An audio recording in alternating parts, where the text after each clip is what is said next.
Like radio voice. I know, it's been a minute. I took an accidental vacation. Welcome to the Damaged Goods podcast. I'm Jess Robert, and this is Ill Vibe. And I'm introducing us for the first time, not as boyfriend-girlfriend, not as common law partners, live-in boyfriend-girlfriend. Sure. But... And you missed a step. What? Fiancés. Not as fiancés. Yeah. True. But as husband and wife. Hey. Can we applaud ourselves? We're married, guys. Husband and wife. We are husband and wife. Cool, eh? Yeah, it's super cool. Did you ever think we'd do it? Yeah, I did. Other than like when we were engaged. Before I met you, I kind of decided I wasn't going to do it. Where things are going in the world with like just monogamy and the madness of dating, and I was just like, I don't know if it's even worth trying to put that on the goal list for me. So we went from that to obviously now we're happily married, and I'm really excited about that. So part of me thought I would never get married for a little while. Yeah. But since we've been together, I kind of always knew we were forever. So that's nice. We're also introducing for the first time our awesome new sign. Hey. If you are just listening and not viewing this amazing video, we have an amazing new Damaged Goods neon sign. Oh, it's got one of my hairs on it. Pull that off there. Yeah, it's we got it as a gift, as a wedding gift from some really cool friends of ours, and they pitched in on getting us this awesome sign. And yeah, so thanks Tynan, Maya, Graydon, Jen for the sign. Yeah, it's cool because right from the beginning, one of the first things we talked about on this podcast was in lieu of celebrity guests that we can't get immediately.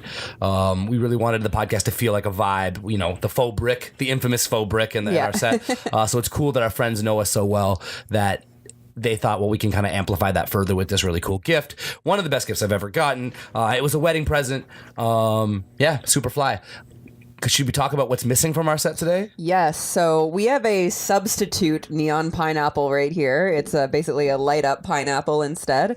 Unfortunately, we brought the neon pineapple to the wedding because it matched our theme, and it was kind of like bringing a little bit of the podcast to the wedding. Yeah, it was literally right like in the photos and everything. It's cool. Exactly. So as we were packing up at the end of the night, unfortunately, it got broken. But we did order another one. We have another one on the way. We're going to replace it. But for now, this is our substitute pineapple. It'll do.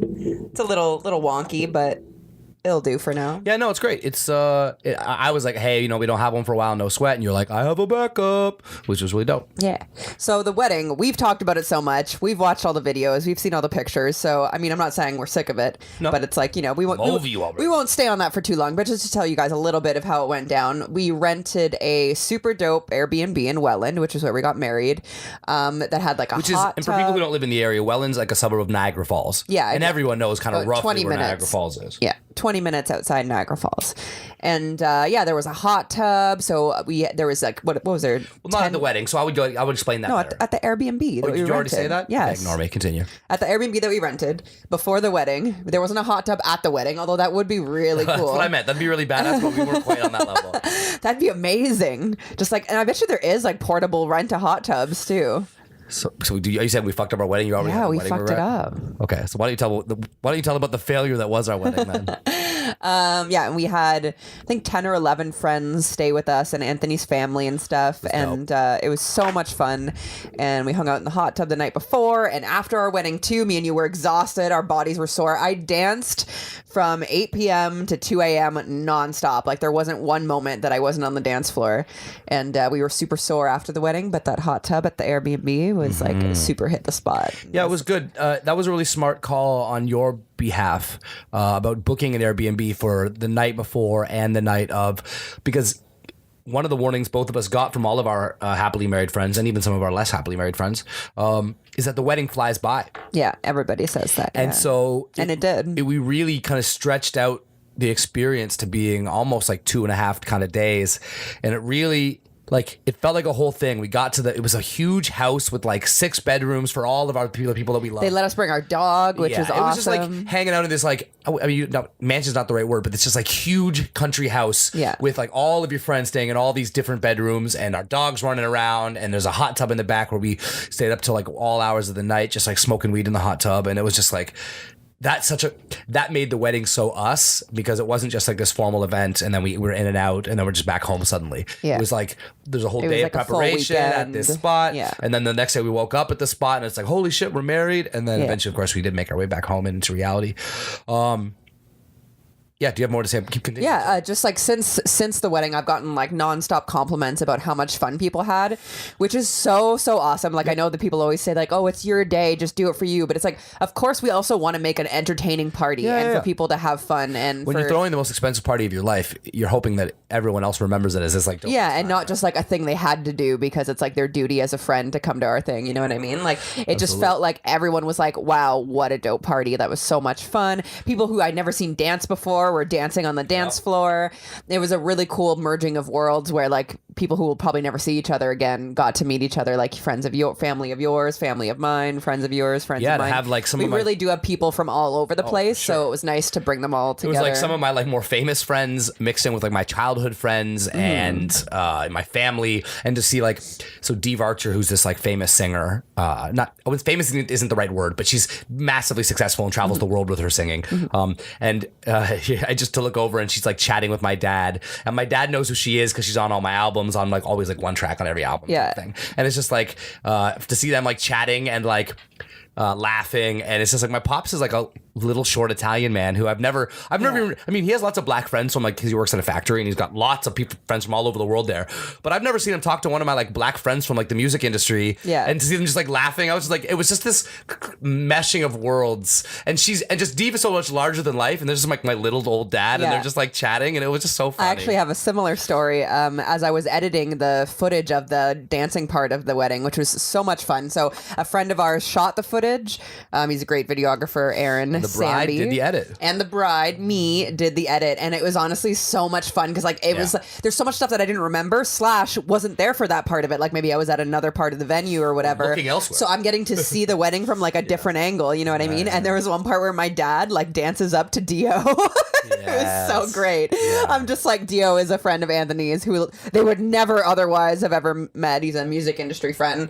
And so it's just really cool to see like the merging of worlds, right? Yeah, it was really bizarre and really fun, and all of the Australian friends, Notion and C and all those guys, and so many podcast guests at the same wedding. Like it was fun to have like Notion and Paul Fedge and I were like, smoking a joint together, and Notion's episode 1 and Paul was on episode 2. And both the guys had seen each other's episodes and stuff, and so it was just like fun to be like, hey, it's all these homies in one spot from the podcast is kind of that middle point where we have some of my music industry people, and we have our board game homies, and we have like people that represent different areas, and like comedians and business people that we know. That's true. I never thought of that. So it was cool that they were all at the wedding. Not all, but a bunch of them were at the wedding. No, yeah, totally. Speaking of awesome parties, Hari, do you have anything else to say on the wedding? I'm going to talk about our little hiatus for a moment, but you can keep going for now. Awesome parties. I'm throwing a Halloween party on the Danforth. Damaged Goods Presents? Yeah, Damaged Goods Presents. It could be, yeah. Yeah, sure. Not officially, but now it is, apparently. I just said it. I'm throwing a Halloween party on the Danforth at a place called Groove Bar. If you're a friend of mine, you've probably been there before. It's kind of our local dive bar, but that we've made into like our regular spot. The people who work there are awesome.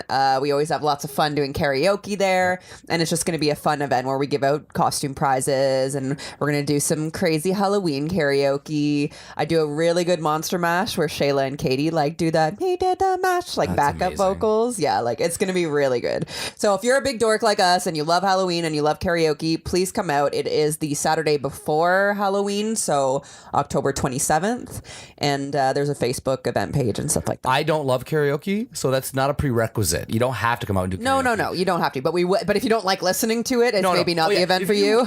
Hate karaoke and it's like your least favorite thing, don't come, because that's not my situation. I just don't. I'm not comfortable. As weird as it is, and we'll talk about that sometime on the podcast. I hate doing karaoke, even though I love singing. Why can we talk about it right now? Because we got so much to talk about. Okay, do we? I have so much I want to cover today, and I don't know going into the depths of my self-consciousness during karaoke performances is on the list. You're not ready for it yet. That's like a later in the episode conversation. And maybe it'll come up, but all I'm saying is if it would make you laugh to see you do Monster Mash, but you don't want to do Thriller, you don't have to. Yeah. So not one of those situations. No, yeah, you don't have to do karaoke. Because I don't ever go to karaoke bars before I met you, because I'm like, well, I don't really want to do karaoke, and so if my friends were going, I just wouldn't go. So once in a while now I go with y'all, and I'm like, oh, I can just get kind of high out front and come back in and laugh as you guys are performing. Like you always perform really bizarre songs at karaoke. Yeah, I always do. I tend to do like guy songs, and I tend to do like weird guy songs. Amazing. Yeah. That's my wife. Yeah. That's my wife, performs weird, sad male songs. Yeah. Pretty much. So yeah, I did want to touch base on the wedding hiatus just for a moment, in that I think in the future, if we're ever going to do a hiatus, we're likely to announce it. But what happened ultimately was, and we talked about this on our last episode, because I'm not even really making an excuse. I think it's interesting to say like where we've been, because it's been a fucking action-packed 5 weeks or whatever. Right after the last episode, I went to Prague. Yeah. I performed at Hip Hop Camp. I hung out with the Hilltop Hoods, Australia's #1 rap group of all time. They're fucking cool. The Jizza, I got to kind of watch from like 10 feet away, perform all my favorite Wu-Tang hits from when I was a kid. Just like a really funny, crazy experience. Me and Meyer had the time of our lives out in Czech Republic. So we came back, got married. Mm-hmm. I had a quick little stop in Spain where I spoke at an event called Future Music Forum. It was my first time ever keynoting. I was so nervous, and I did really well, and I hope I can do more of them. I'm not going to get too heavy, but it was just a fun little trip to Barca. And then we were going to do a podcast episode. And then I came back home, and we did a show with T-Zank. And then I pretty much just got sick the second, like, we came home the next day. I was fucking... So it's been like 2 months. Yeah, it's been a month and a half. So it was just like... There's very rarely that I'm going to have 2 international trips, a wedding, and then I get sick at the end of it all. Because I even was down to do it. You can even hear it in my voice now. I'm still a little stuffy. Yeah, me too, a little bit. But it was I would not have been in the right shape to do it even like a week ago. Yeah. So it was. It's been. I keep walking by the studio, and it's like, it's so funny when you love something and you stop doing it for even a week, where it's just like, oh, I haven't done it for a week. Yeah. Do you know what I mean? Yeah. It's like because I write music, whenever I take a month off, there's this like voice in the back of my head that goes, you took a month off. You still going to be able to do it as good as you did last month? Or like, are you going to be a month behind other people who are at your same pace? You know what I mean? Like your same level. And I don't overly worry about it, but especially as I walk by the studio, I just had that voice being like, it's been 5 weeks now. Don't let it get to 6 weeks or whatever. So long story short, we would like to assure our listeners that this is a regular thing that we're doing. We will be back on schedule now. And like I said, it wasn't just about making an excuse. It's about kind of talking it out in terms of like, I think it's the whole thing with this is the reason that we set up 25% of our home as a podcast studio is because we really want to be doing it once or twice a week and like going all the time and really having this be an active part of our lives. And it was just it's crazy how much has happened in the 6 weeks since we sat in this spot last time. Yeah. It's like I've been to Europe and back twice in that amount of time. Like, we got married and then we've already since that time, I've already booked like the next 3 trips for us. And so it's just crazy. It's been a wild month, but we're back, baby. Totally. Another note on the Halloween tip is me and my friends are doing Franken Fridays. What's that? That's every Friday. This isn't a public event. This is just something I want to talk about. Yeah. This is private. Just me and some of my girlfriends are doing Franken Fridays, which is where we watch a scary movie or 2 every Friday leading up to Halloween. Cool. So we've had 1 already. What'd you guys watch? We watched Paranormal Activity 2. Have you seen those movies? I watched 1. I don't like horror movies. Yeah. I think I'm too empathetic for horror movies. Yeah.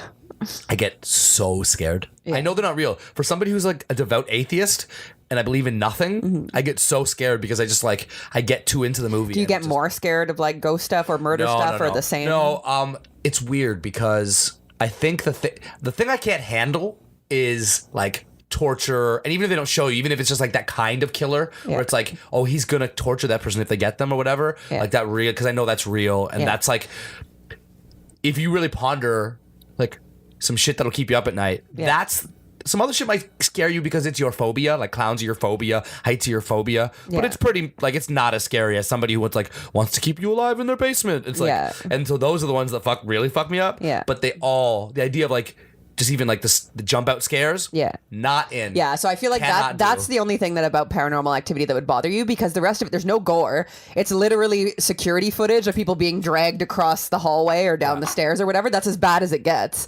But there is jump scares. There is like things that happen that like that's what I mean. The other ones are the most scary, but the whole genre fucks with me. I can't do it. Yeah. You know me. Even when it gets a little scary in a regular non-horror movie, I talk back to the TV. I stand up. I go get some food because I can't handle the pressure right now. Yeah, like, for sure. I can't do it. We talked about this the other day, but I was talking about Paranormal Activity and other similar movies where it's actually, they're pretty uneventful, but what they do is just create a vibe that's just like a scary vibe. Like they're really easy movies to make. They really are. And like even the security footage stuff aside, it's even just like it's all in one house. So you know what I mean? Distorted a lot of the time. Yeah.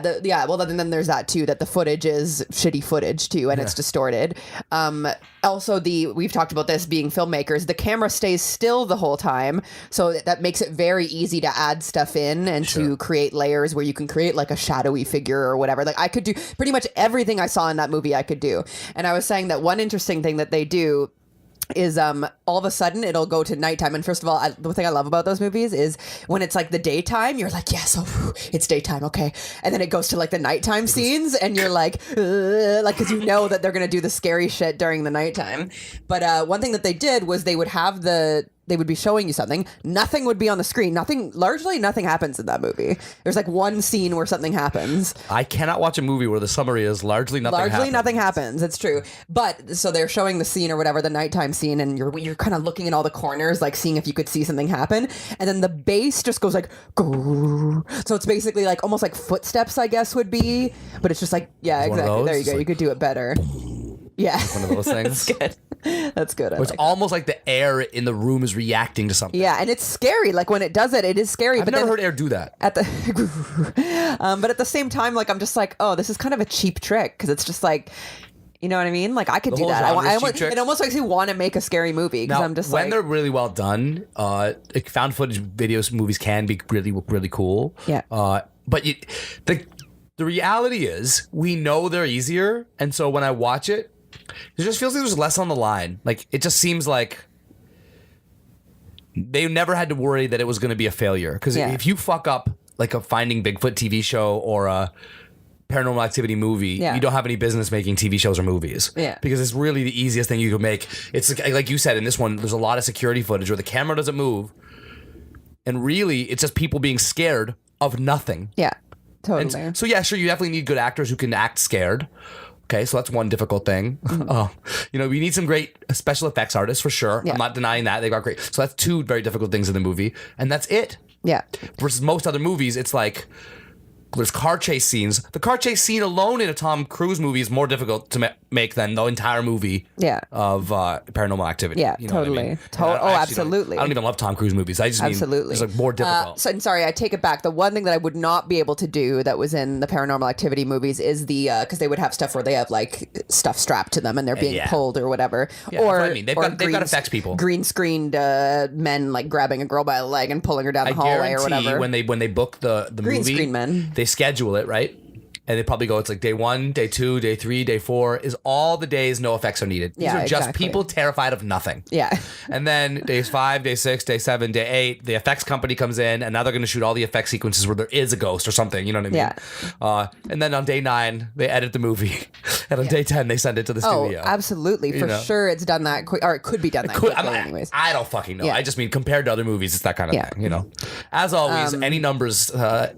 just assume I have no idea what I'm talking about. So with the Franken Fridays thing that we do, we have it at a different person's house. But this is the event that everybody's not invited to. No one's invited. Okay. I'm just talking about it. No, I love it. I'm going to keep reminding them. This is you can't come. Nobody can come to it. Okay.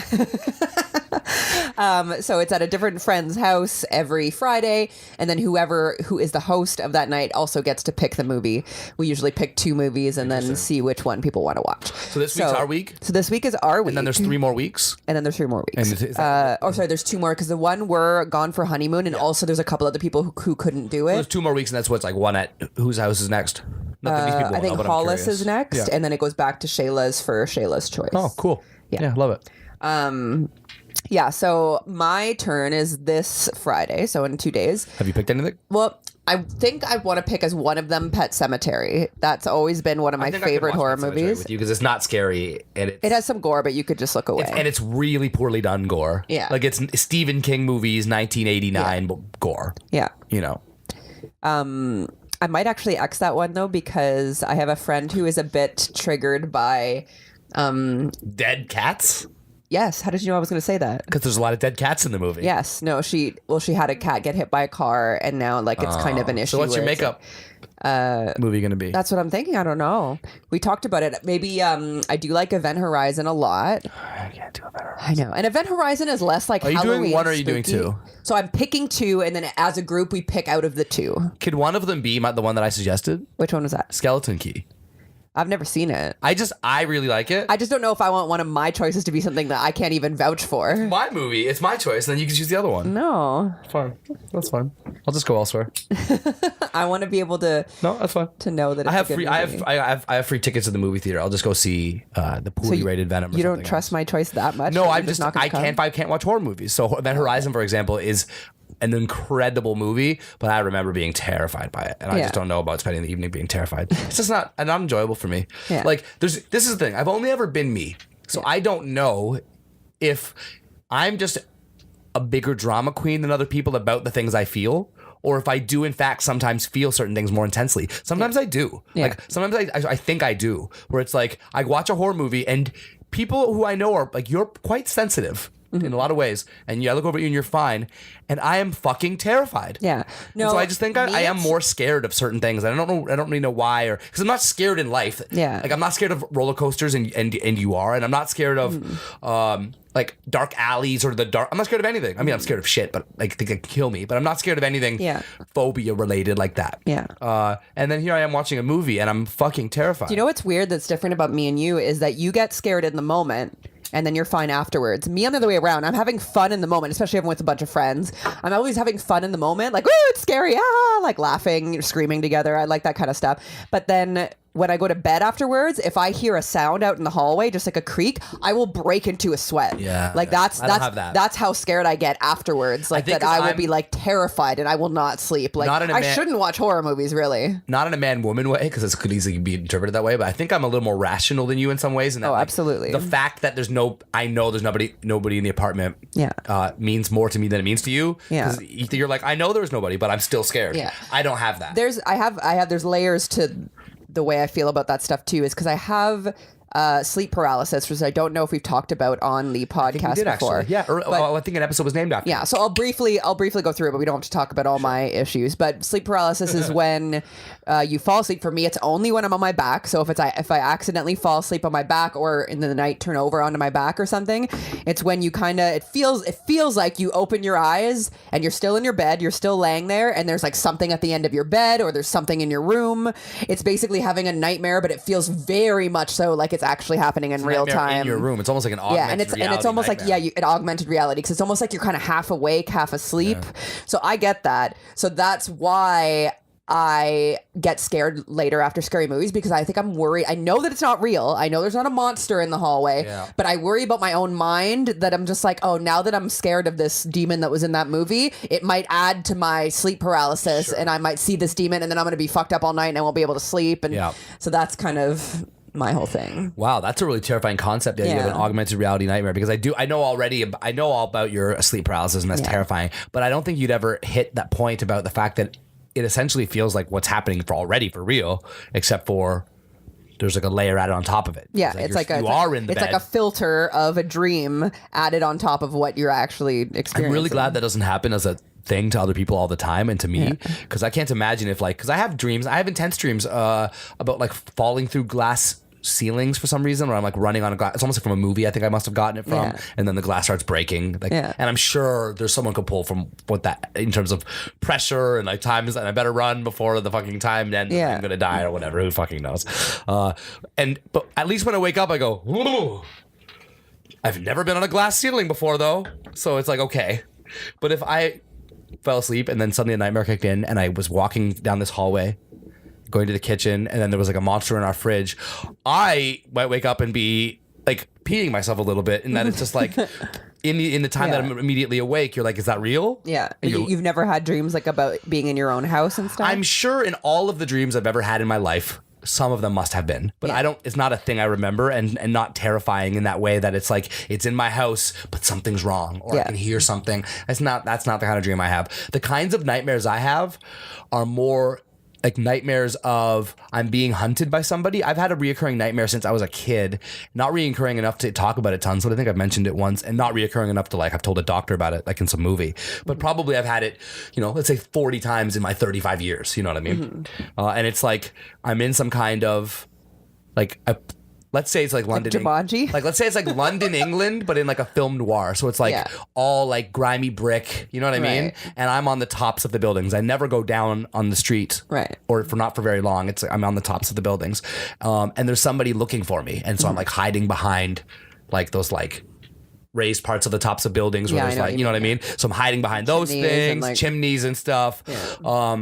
And I'm going sometimes into like attics and like sleeping, and I get the impression in the dream that like I've been doing this for a long time, and then like I think it's gonna be like I'm gonna have to do this for a long time. And I think it's gonna be a long, long time. I like it. I don't know if it's the appropriate soundtrack for this particular scene. It could be though, in like an obscure horror movie where like during the scariest scene, it's not just the like man they think I am. You know what would it be? This is big in trailers these days. It's that song, but it's like sung in a new way. Yeah, like by like a creepy little girl voice or something. Rocket Man. It's like that type of thing. I know what you're saying. What I mean? But yeah, and if I recall correctly, the pinnacle is like somebody getting close to me. They're going to catch me. There's some kind of showdown. And I don't think it has like a step past that. I think I usually wake up and probably in the heat of this person, he found me, or he's going to find me, or whatever. But it's funny to even talk about it because I've been having it for a really long time. And that's the kind of nightmare I have. So it's certainly not pleasant. I don't wake up like, yay, that dream again.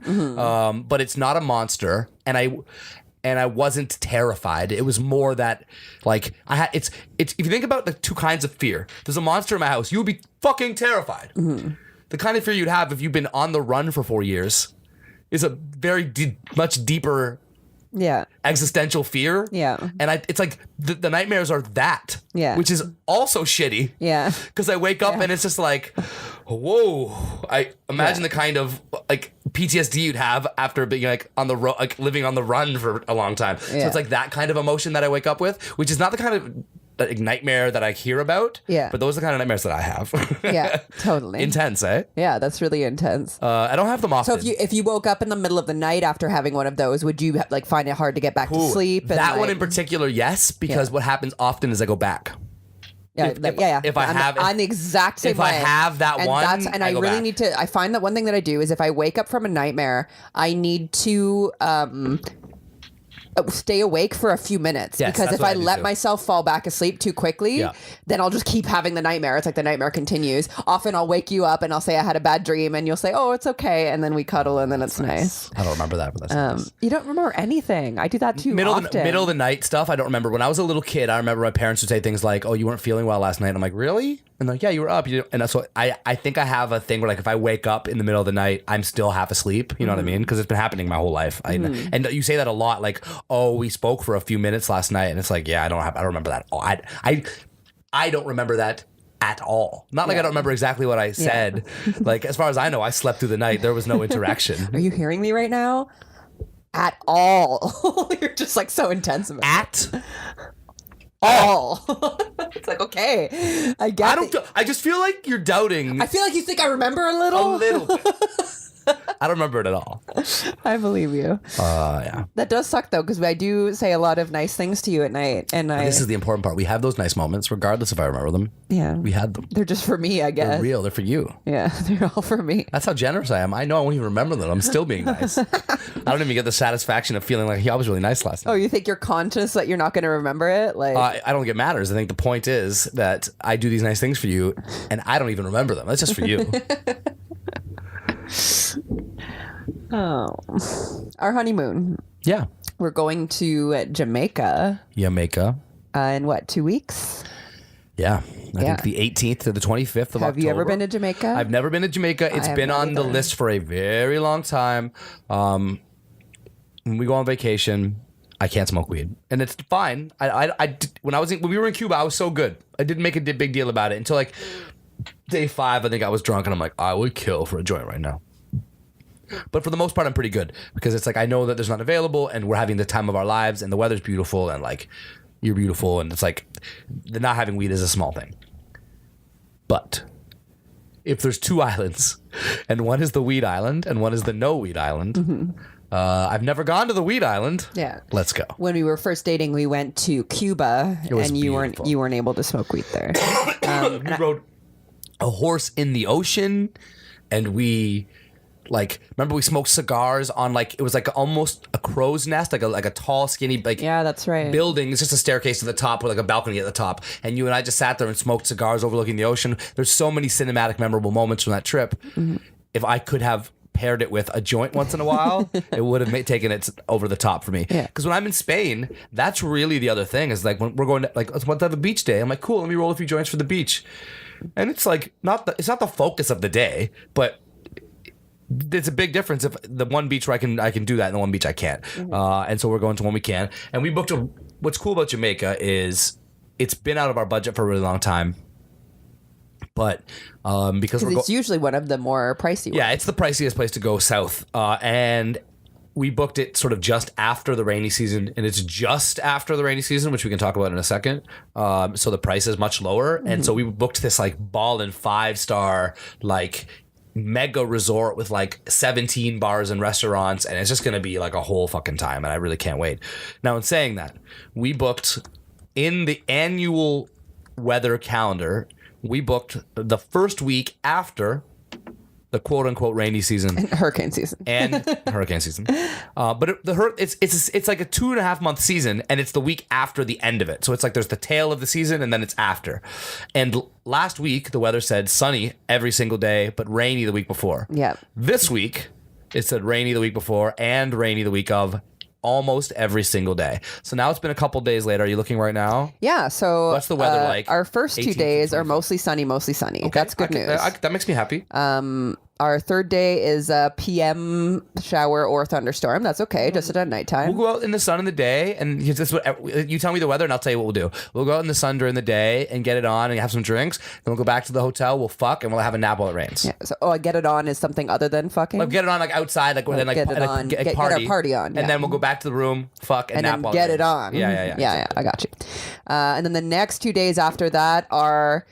it doesn't tell me the rest of it, but it says a shower and tea storm, which is thunderstorm around, and then doesn't tell me. So that suggests that it will be a shorter storm. One around a certain time. So yeah, it's not going to be raining all day, but maybe we'll get it in the morning, we'll get it in the evening. Yeah. Okay. And it's only 7 millimeters of rain. That's not a ton, is it? Yeah, 7 millimeters of rain. It's like a fair bit of rain. So okay. But it'll probably all come down at once. Yeah, right? I think because there seems to be several different descriptions of the kind of rain. Yeah. And the like thunderstorms around seems to describe when there's going to be like a window of the day where it rains. Yes. And a huge resort like that, there's a place where there's pool, there's a karaoke bar, yes. There's all kinds of like covered beach bars. So we'll just kick it and we'll just drink and watch the rain and have a vibe. So those 2 days there's going to be some rain.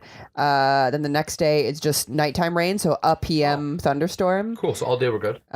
Next day rain. Okay, cool. So we have 2 good days and then 2 more days in addition to that are just going to be PM thunderstorms. Yeah. And then a few days where it's going to rain. Okay. I can deal with it. Yeah. Me too. I'd like to book the catamaran if we get enough nice weather. Yeah. Okay, so I actually had something to say about that. So it's super funny. You told me that you were looking at all different excursions. I have been digging so deep from a tourist perspective in terms of like what types of things you can do when you're in Jamaica.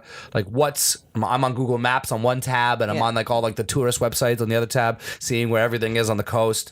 And unfortunately, because I did that, every YouTube video now advertises the fucking dolphin experience. That's hilarious. Over and over and over because I looked at the dolphin experience website. Also, side note, catamaran, is that the word? That's the one. So for some reason, that is a word that is really hard for me to say, apparently. Catamaran. It's actually really easy. Because I think I'm thinking caravan.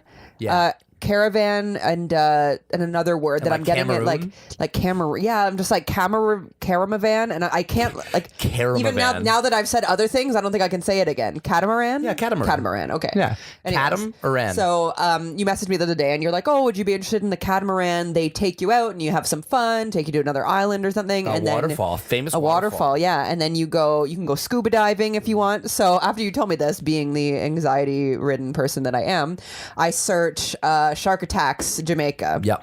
And I find a website called sharkattackdata.com. Oh, yeah. Which tells you every single shark attack in whatever place you put in. So I put in Jamaica, and there hasn't been a shark attack there since 2013, which is a long time ago. That's a good 5 years ago? It's the last time I was in Jamaica. Rest in peace, my ex-girlfriend, Michelle. Oh. And my friend Shayla, this is the funny part. So my friend Shayla is like, "Oh, I heard that you don't even have to worry about like a shark swimming up next to you and biting you, because that's not really how they attack. They can't really like bite from the side, like because of the way like their jaws and their mouths are. If they're gonna attack you, they swim way down and fucking Jaws style just come up and like harpoon you, just like, and that's why you see them like jumping out of the water and stuff. That's how they attack. They don't just like swim by you and attack you. If anything, they're just like sniffing you, and then they might hurt you by accident while they're sniffing you." But I'm just like, wait, was that supposed to make me feel better about scuba diving? That it's just like, I'm not going to see it coming. It's just going to dive really deep down and come up from the bottom. I'm just like, oh, that's information I didn't need. It's a metaphor for life right there. Yeah. The real problem's going to get you the ones you can't see. Yeah. The other ones are just sniffing you. It's weird. The idea of a shark sniffing you is like harmless and terrifying at the same time. Yeah. You know what I mean? Yeah. I think for the most part, we're going to a they place have that has sharks, and that's fucking scary. Yeah. I don't know if I'm kind of have a weird open body or open body of water thing anyways. I don't know that I would necessarily, even sharks aside, that I'm scared of like jellyfish and octopus and... But the situation is this, because I did it once before, is the catamaran pulls up in kind of like a little cove. Yeah. Is a cove the right word? Or like a...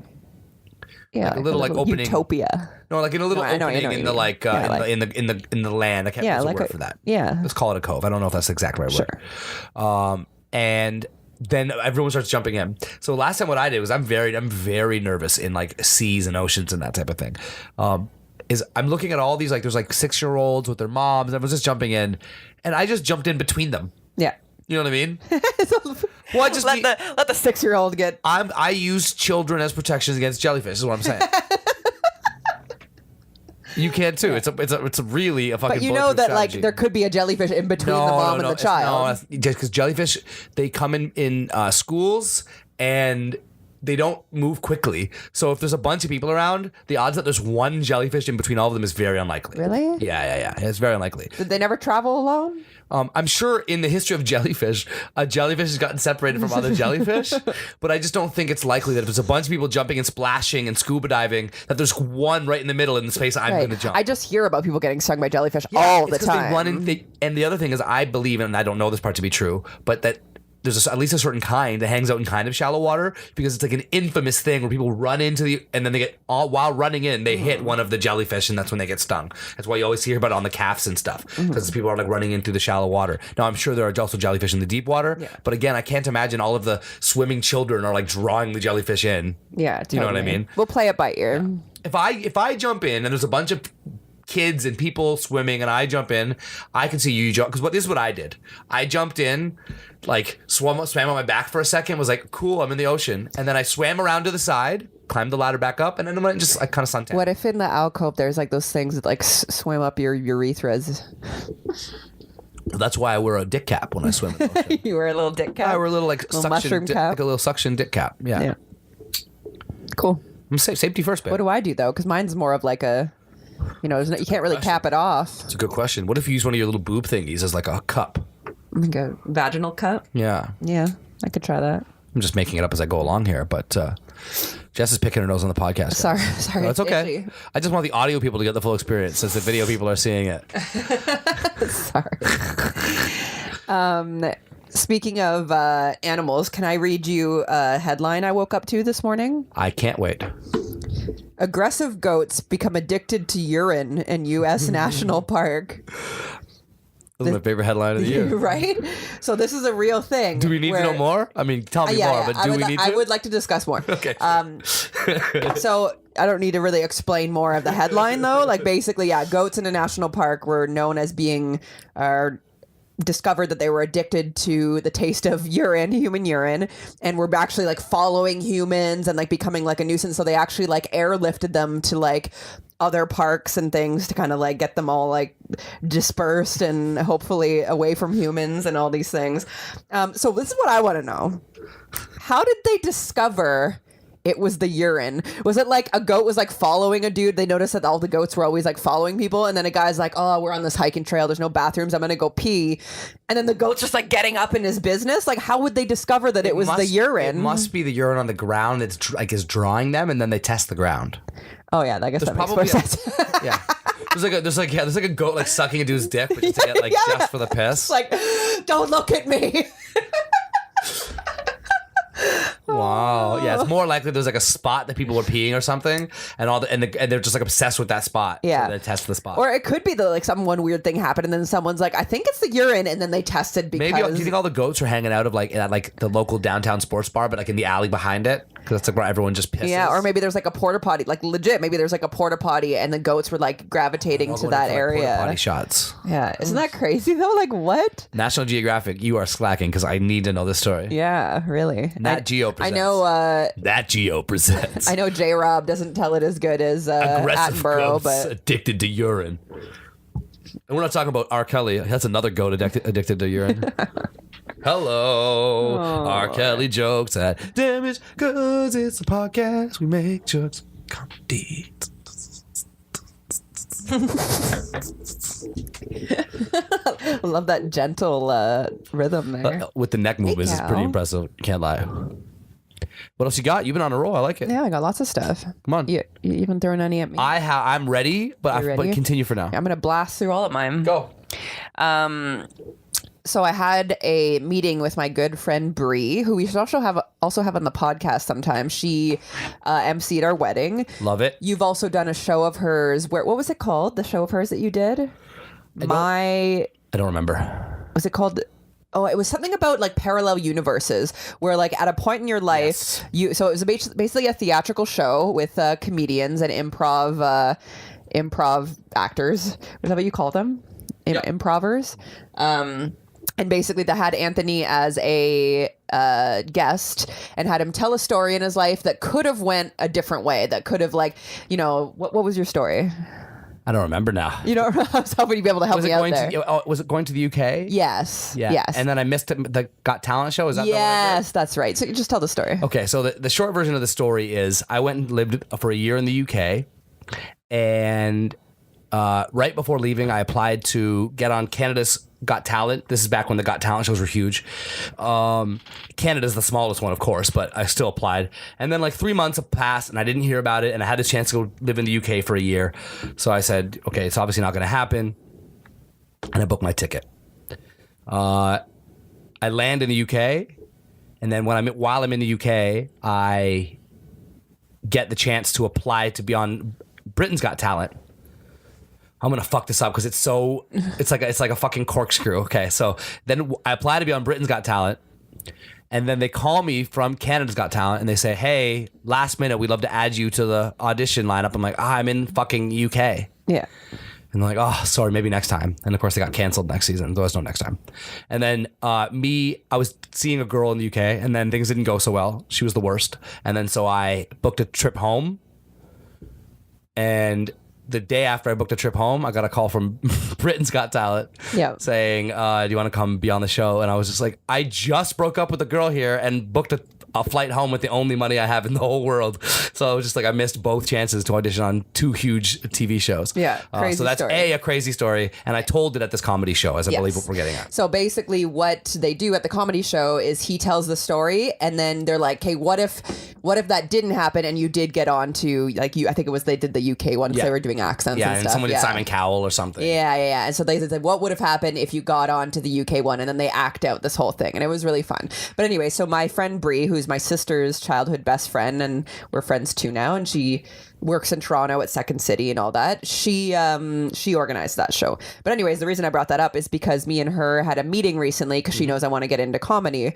So she works at Second City. She teaches improv classes, all this stuff. So she was just giving me a little bit of advice on what she thinks I should do, what events I should look into, maybe what classes I should take. We talked about like improv classes versus like actual like stand-up comedy classes, and she gave me some good advice. But ever since then too, she's been tagging me in like things that her friends are posting in the industry. So somebody posted about a show that's just near us. And they were like, oh, I need some females to fill some slots or whatever. And so she tagged me in it, and I messaged the person, and they gave me a slot. Now, the thing is, this is not an open mic. This is like me like doing a show. Like, and the girl just took Bree's word for it that I'm decent, which Bree hasn't even seen me. It may or may not be true at this point. We don't know. Unconfirmed. I've not even seen it. And the funny part too about it is... I do like your jokes that you tell me, but I haven't seen you. The funny part too is after this, I'm like, oh, like, I wonder how long I have to contact her too. I don't even know how long the set has to be. Hopefully it's not like insanely long. But I was just like, oh, and it's not till November, so I have some time to prep still. But like 2 days after I booked that or something, I had a set at the local bar here, and I bombed really badly. So it shook my confidence a little bit as far as being booked on an actual show and not just an open mic. But I said this when you first told me about the bombing, and I'll say it again here because it's like on the record conversations. You know what I mean? It made me happy to hear about the bombing, not because it went badly, because I don't love hearing that you're like cringing at yourself and things didn't go well. But I'm such a stand-up comedy fan. I've listened to every Kill Tony episode, which is all about open mic stand-up comedy. I've heard so many podcasts where comedians chat with other comedians about the experience of getting good at the art form and what does it mean and what skill set is it exactly, and all of those like super nuanced conversations about comedy. And so many times they say, we're all fearless. And where does the fearlessness come from? It comes from those early mega bombs that like shook it. So it's like, oh, it's almost like, okay, someone says, so I was going to the place and I passed the big tree, and I go, oh, I know about the big tree. You're supposed to pass the big tree to get to the fucking castle or whatever. Yeah. And it's like, that's a landmark I know about. Yeah. I've heard comedians talk about when it was going well for a bit, and then they had a big bomb, and then they learned a shit ton, and then they built up a thicker skin, and then it's like, then you have an even bigger bomb later after you have even more progress and it hurts even more. It's like, these are the steps to get to being the comedian that you're going to be. And so I was just like, oh, babe, I know this. I've heard this. Yeah, like, it was echoing from so many comedians before. You know? Yeah, I definitely like heard a lot that night, and it was like cringy that night. Yeah. But I'm like ready to go up tomorrow, and like, I'm just like, like it really is like there's nowhere to go. Once you've bombed, there's nowhere to go but up, or bomb again, which is just the same. You know what I mean? You will bomb again, but the thing that you'll realize between this bomb and that bomb is that they don't matter. Yeah. You know what I mean? For sure. I've had shows like one of the shows I played in Spain, for the most part, it went really good. I did all like hits that I know really well. I played at this weed lounge. There were some music legends in the building and a couple like bigwigs I had kind of lured over from the music conference. And I killed this set, but right in the middle of it, I tried to perform a brand new song that comes out for another like 6 months, you know? And I said, hey, it's a brand new song, never performed it before, but it's about smoking weed. And here we are in this weed lounge, so we're going to try it out. And it just fell apart in every way possible for a new song. And in front of all these like new friends that are like significantly more successful than me, that I'm trying to kind of be the cool young rapper to, you know what I mean? Yeah. And it's just like, shit, man. And so I'm 15, 20 years deep on my music, somewhere in there, actually like 17 years deep on my music. And even I still, like, I wouldn't call it a bomb night because the other songs went over fine, but definitely like I had a moment just like that where I cringe, and I can't, it's like thinking about that memory, I can't look directly at it. I need to look like next to it because I feel really embarrassed when I think about like trying to find the note, singing that moment. And then I said, when this other part comes on, the singer's not here, so it's just going to play. Yeah. Nope. Oh, you had the wrong track? It was just empty. I had the wrong track. Oh no! So it was many things. It went wrong in like so many ways. It was like it couldn't have like, and there was just no coming back. So at the end we just ended the song, and then I did Weirdo, which is like the song I do the best in the world, and I won them over. And it was like, it's only a small crowd of like 40 people in a weed lounge. It was fine. Yeah. But it's so cringy. Totally. I like your analogy of like not being able to look right at something. You have to look beside it. That makes total sense. I really love like listening to people's cringy moments. Like I think it's like a guilty like pleasure almost, like where I'm just like, oh, I think it's because it's like so relatable because everybody's been embarrassed. So when somebody's like, oh, do you want to hear an embarrassing story? I'm like, oh my God, yes, please, like tell me. Like I'm always like so excited. Yeah. I love hearing about when people send the email to the wrong person. Yeah. Like the person they were bad mouthing, they send the email to them. Nothing more potent than that story, right? It's like the most potent thing someone can tell you is like, let me tell you about the time that makes me nauseous to think about when like a thing that I did. Yes. You know what I mean? And I think it's just like that feeling we can all relate to. So whether it's, doing music or comedy or just something embarrassing you did at work, like we can all relate to like that like cringy feeling. Intense, man. Can I tell one? I'm not going to tell it like I do in my stand-up, but can I tell a story? Yeah, please do. So one of my favorite cringy stories of mine is the time that I auditioned for a Drake music video. My favorite Jessica Roberts story. Yeah.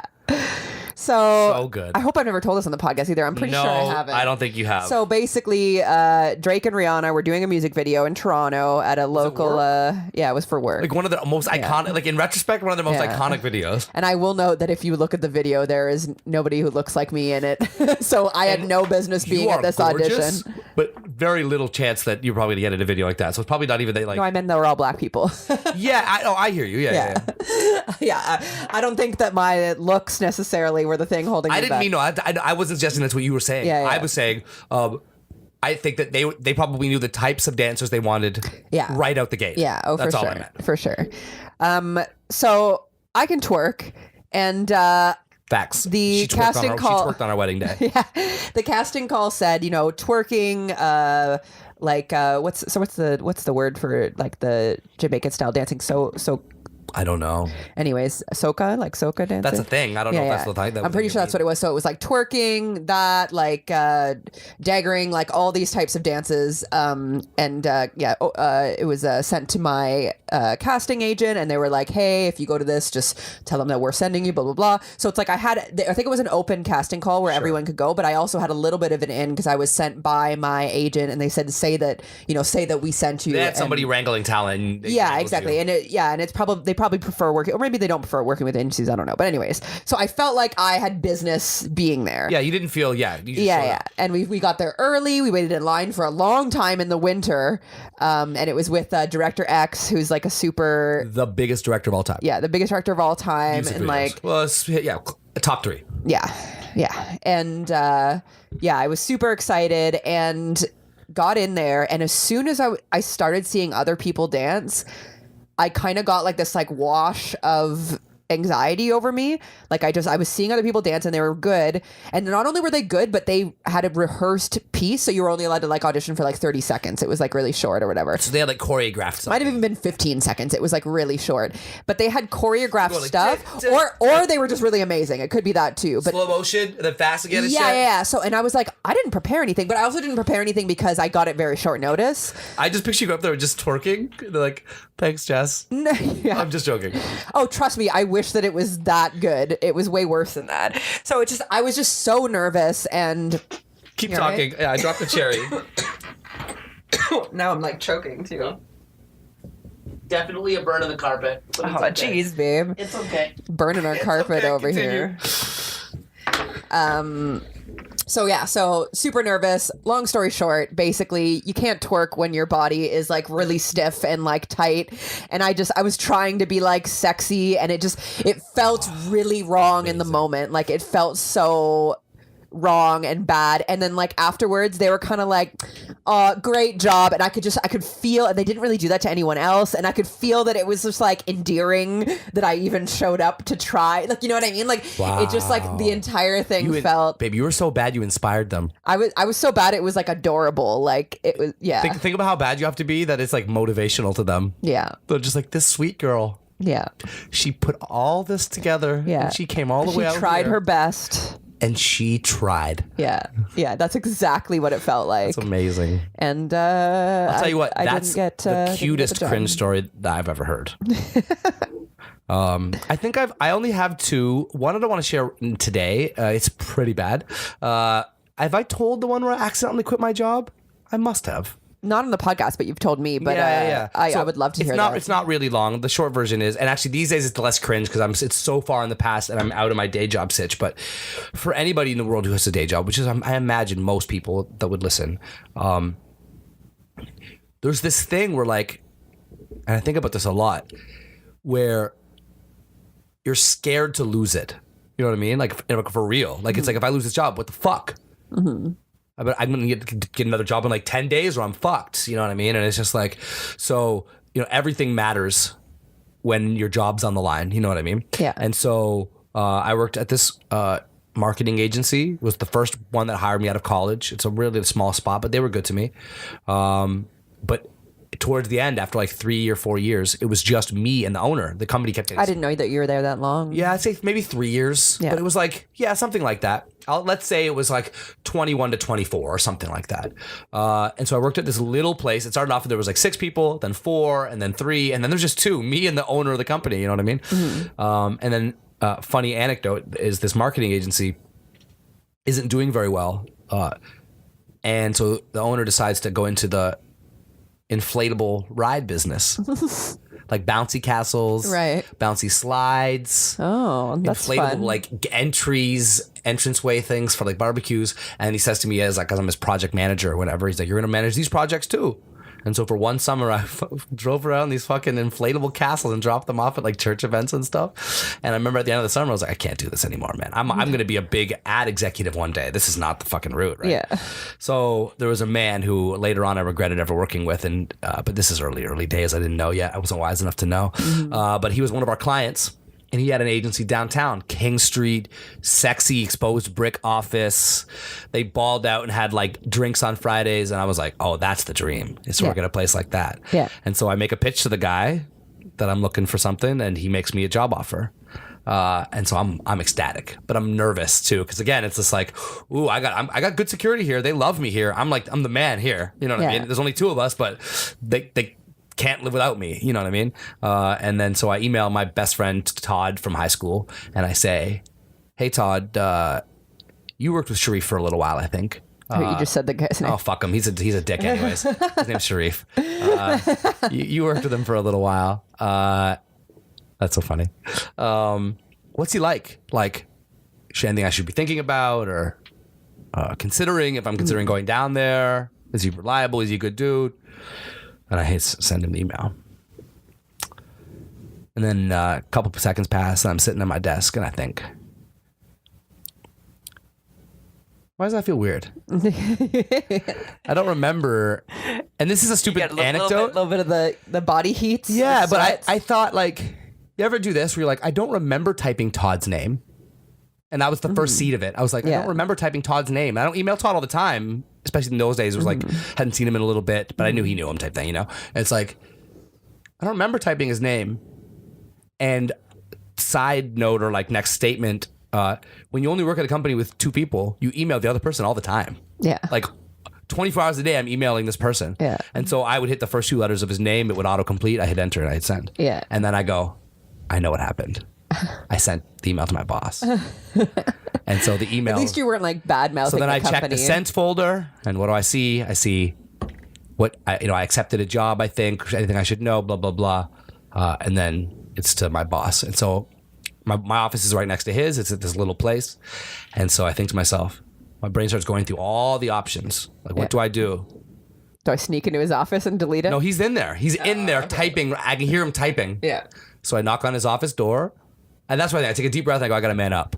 There's only one way. I already, like, there's no getting out of this. Yeah. Now I just need to go be the best version of the, like, dealing with I can do. So I just knock on his door and I'm like, I really need a meeting with you right now.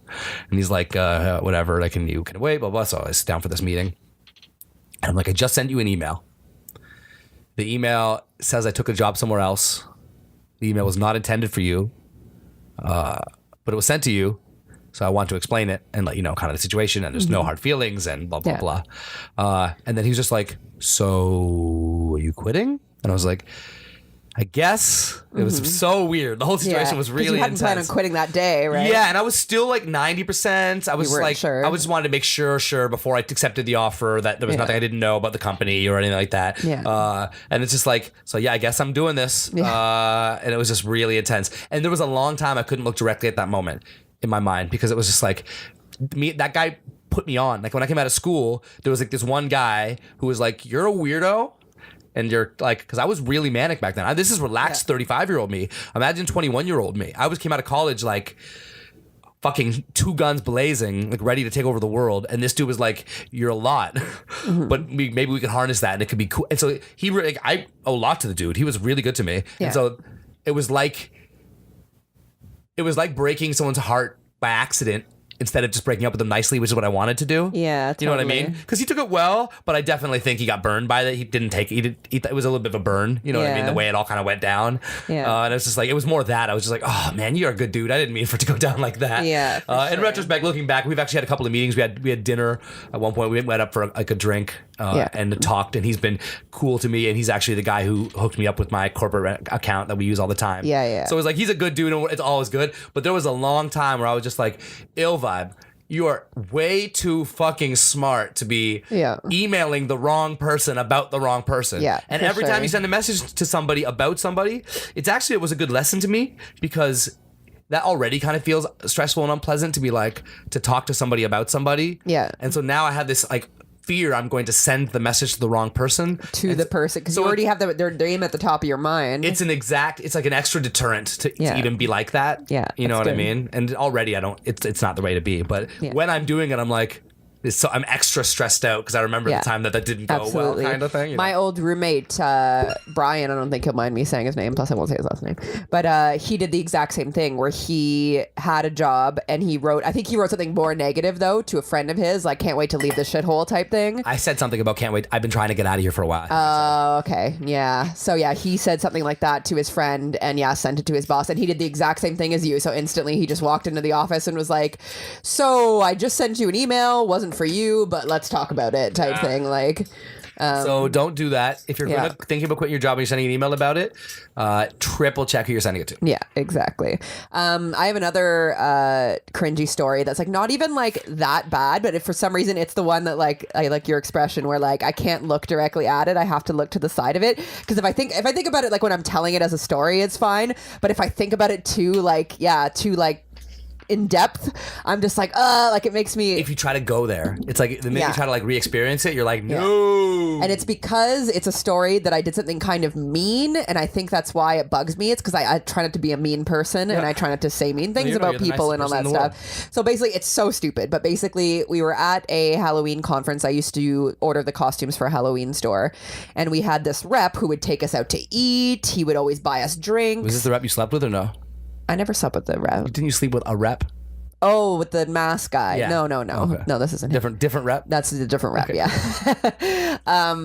So this guy was always super nice, always took us bowling, took us out to eat, took us, like, bought us drinks. Always a great guy, always really nice to us. He worked with multiple companies, and when he moved to the next company, he still treated us really good, like, whatever. So at these shows, they kind of show you around the booth, they show you all the new stuff for that year, all the new movies coming out and all that stuff, and you buy stuff. And I forget what he was showing us, but it was some kind of corny-ass, sexy costumes that we know would not sell at our store. It was like, I don't know, like, let's just say like this line of Bo Peep costumes. So Bo Peep in every color, Bo Peep in light blue, Bo Peep in pink. It was like something like that where I was just like, this is an okay idea, but I know it's not that special and it's not going to sell. And why do you keep trying to sell it? And he was really overselling it to you. And he was really overselling it. So he went, I'm going to go grab you guys this catalog for this or whatever. And he walked away to grab the catalog. Me thinking where he was going to grab it was really far away. I was just like, man, he needs to stop trying to sell us these fucking Bo Peep things. Like, he just keep like, oh, you want to buy it? Are you going to buy it? Are you going to buy it? And I made like this voice where I was just like making like a douchey voice, and then he was just like, yeah, if it's not for you guys, I mean, you don't have to get it. And right he was there? right behind me, like he heard the whole thing and he like defended himself. He was like, yeah, if you, I mean, I won't pressure you guys if it's not for you guys to buy. And I felt so bad because he had always treated us so well, and then I was just like, he obviously thinks that's just the way I talk about him now, which I hadn't up until that point. Oh yeah, that's not your he style. he had never done anything that annoyed me. Just this one thing he was doing was annoying me. So I was like being bitchy about it in that moment, but it really was not for his ears to hear, and he heard it, and it's really cringy. Okay, so you leveled up. I'll give the important details of my big cringe. So I was faded in Amsterdam with a friend of mine. I won't cringe him. I'll just say with a friend of mine. Yeah, don't out anybody. And I was at a party with a bunch of people I respect. This is the important detail. It's like everybody at this party is VIP. And there were two older men. And I was talking to one of them and I was talking to the other one. I met them both like only one time ever in my life. And then I'm talking to the other one. And at one point I confused the two guys. Yeah.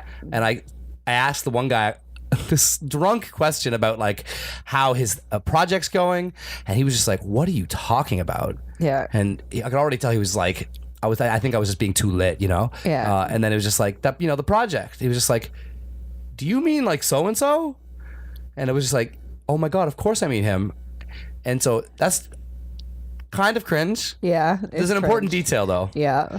The important detail that shouldn't be important. It shouldn't be. I feel like anyone listening knows what you're about to say right now. It shouldn't be important, this detail. And that's why I told it like this, because I'm not racist, but both guys were black. Yeah. And I was drunk, and I think certainly the fact that they were like both middle-aged black guys helped play to the fact I confused them. Yeah, they were about the same age. From the same city, foreign, Yeah. Like they're both from Amsterdam, and it's just like, and so I confused them, and he could tell he thought it was a color thing, and I was just like, and so it's to this day, it's like that's like a thing I could talk to a therapist about, because it's like, why does that affect me so much, and like why was I so embarrassed? Yeah. I think it's because you know that that's not you, and you know you meet hundreds of black people at these conferences, and I know everybody is, but it's just like, and it just feels like now forever that guy will think that even if he likes you, he'll think that that's part of who you are, is that you're a person who confuses black people. Yeah, you know what I mean? The good thing is I saw him again somewhat recently on one of the trips this year. Yeah. And we had a really great time together. Oh, and that's good. I think he knows that, like, I know who he is. And then he could just tell that I just got really drunk one time. Yeah. What's really funny is the reason I mentioned a friend is that friend was there when it all went down. Yeah. And my confusing them led him to confuse them, but it wasn't really his fault. It was because I was already taking him down that road. Yeah. And then when we met him and had this amazing time this summer that kind of like healed everything up. Yeah. That friend made a really horrible just like abortion joke or something. Right. And it was just like, I think this dude, even though we're cool now, it's just like, these white Canadian dudes are fuck these really weird, man. I don't know what these dudes are on. I will add too that after this thing happened to you in Amsterdam, you texted me right away, and I think it was like the middle of the night here or something, or the morning, I guess it would have been. Immediately, I don't know when it was. And you were just like, no, no, just like constant, it was so like sad. so many letters, like just like really not happy about it. So yeah, that's my cringeworthy moment. I think the thing to take away from this is whatever your cringeworthy moment is. And by the way, if you're comfortable enough to send it to us, oh my God, I would love that. Please send it to us. DamagedGoodsPod@gmail.com. I would love that. I would love that so much that or I might. DamagedGoodsPod in our Gmail, or like our Instagram inbox would be fine. Yes, Instagram inbox. We won't say your name. If you say we can share it, I would, but I wouldn't say your name. If you say we can't share it, I wouldn't. Yeah. If you don't want to share it, that's fine too. But it is fun to like own the cringy moments and maybe share them with the people. Maybe that if you can't share them with us, find someone that you do fuck with that you could like trade cringy moments with. Yeah. Because it's fun. Yeah, it feels good. I would love that so much that I will make a separate clip of this asking people to send us their cringy moments. Ooh, so I gotta win with that one. Yeah. So I'm just going to repeat it really quick. Just send us your moments in life that just like every time you think about it, you want to like curl up in a ball and die. Like the really embarrassing moments that like just make you cringe and you wish they never happened and you don't like thinking about it, but it might feel good to, you know, just kind of tell other people about it. Be therapeutic. It's you know what it is? It's like putting it in a glass bottle and putting it in the ocean. Yeah, that's exactly. But that ocean is us. So put your glass bottles in us. Somebody in like in another place across the world gets like a bottle and it has a message in it. It's just like, I confused two black people. It's just like, they're just like, what? Well, that's a confusing message in a bottle. Wow. Okay. Can I share? I have two things I wanted to share with you. Yes. This podcast. Man, life's been good to me. So while I was doing our sales for lyricvids.com, I find stuff on Spotify, like new bands, new releases, new like stuff on like new release playlists and stuff. You taught me this actually. And I just shoot them an email and say, hey, I work with this company, lyricvids.com. If you ever put out a lyric video, you should consider us. And there was this band, love the name of the band. It was Phil Good, like Phil Good. Yeah. You know what I mean? Yeah. And so we sent them an email. But while I was searching for them, I saw right underneath in the search like results bar, there's Phil Good, the band, and then there's Phil Good, the spiritual healer. Oh. And his name is Phil Good, the spiritual healer. Okay. Amazing. So I don't know this dude, but fuck this dude. Because Mans is perpetuating to me one of the silliest things that still happens in 2018. This idea that some guy who went to some community college in Wisconsin, Right. from his living room, can tell you what's going to happen to you today. To me, it's just such a waste of like energy and like. So this is like horoscope or we're gonna play some, Okay. and it's horoscopes and predictions, and he's like, it's like horoscope meets psychic. Okay. And he's healing you spiritually from his home through social media. What? Just because you scrolled past him, he just knew you were going to. So scroll he's past not him. actually talking to people like a phone No. line. Oh no! This is just to whoever's watching it. Let's do a sample, and to make the point, I'm not trying to punch down or bully. To me, and this motherfucker has like hella followers, 116,000 followers on Instagram, and it's just like, life is short, and these people are ruining it. I feel like it's like other people can, if they look for truth, there's a lot of truth in the world, and this is not it. And so you're fucking, to me, you're fucking with 116,000 people who maybe aren't smart enough to know better. Yeah. And not to be on a high horse or nothing, but let's listen to his most recent entry. I see a lot of people on Instagram be very adamant about having a particular pattern with their page. It has to be a white photo, then a black photo, then a video, or a pink photo with a green red. And every time I see that, I get such a clear vision that there's no worse way than to restrict your energy. Visions. You're restricting energies. Yourself within the confines, cutting yourself off from those creative juices. And I just see someone trying to squeeze into a seat on a bus, And the perfectionism is the very thing that's going to keep you from blowing up. Instagram is about sharing a message, being a conduit, whatever it is that you do, dance, write, sing. Oh, this one is less scary because he doesn't make any predictions. Here we go. Let's try a prediction one. I received upon waking up this morning. So my Kundalini was abnormally active this morning. Which His is what? because His Kundalini. It's abnormal today. PM, Oh, okay. Or when I consciously connect with my breath and meditate, which I don't do in the morning because I'm running to the gym and then I'm taking readings and doing all kinds of things. So I asked my guides what this meant, and they showed me that the energies of Spiritual guides, not like a person. Okay. So there's a huge energy spike. So you might feel highly emotional. You might feel vulnerable. You may want to cry. Or you may just feel like your emotions are all over the place and you can't figure out why. This is normal because... So who is he talking? This is just, if you're watching it, this is your prediction for the day. Right. Because every day he posts one of these. So everyone's is the same. Just if you stumble on this. But you know what I mean? If he has whatever 1,000 followers, that everybody just gets the same prediction? Yes. And I'm not mad at the followers. People are looking for answers.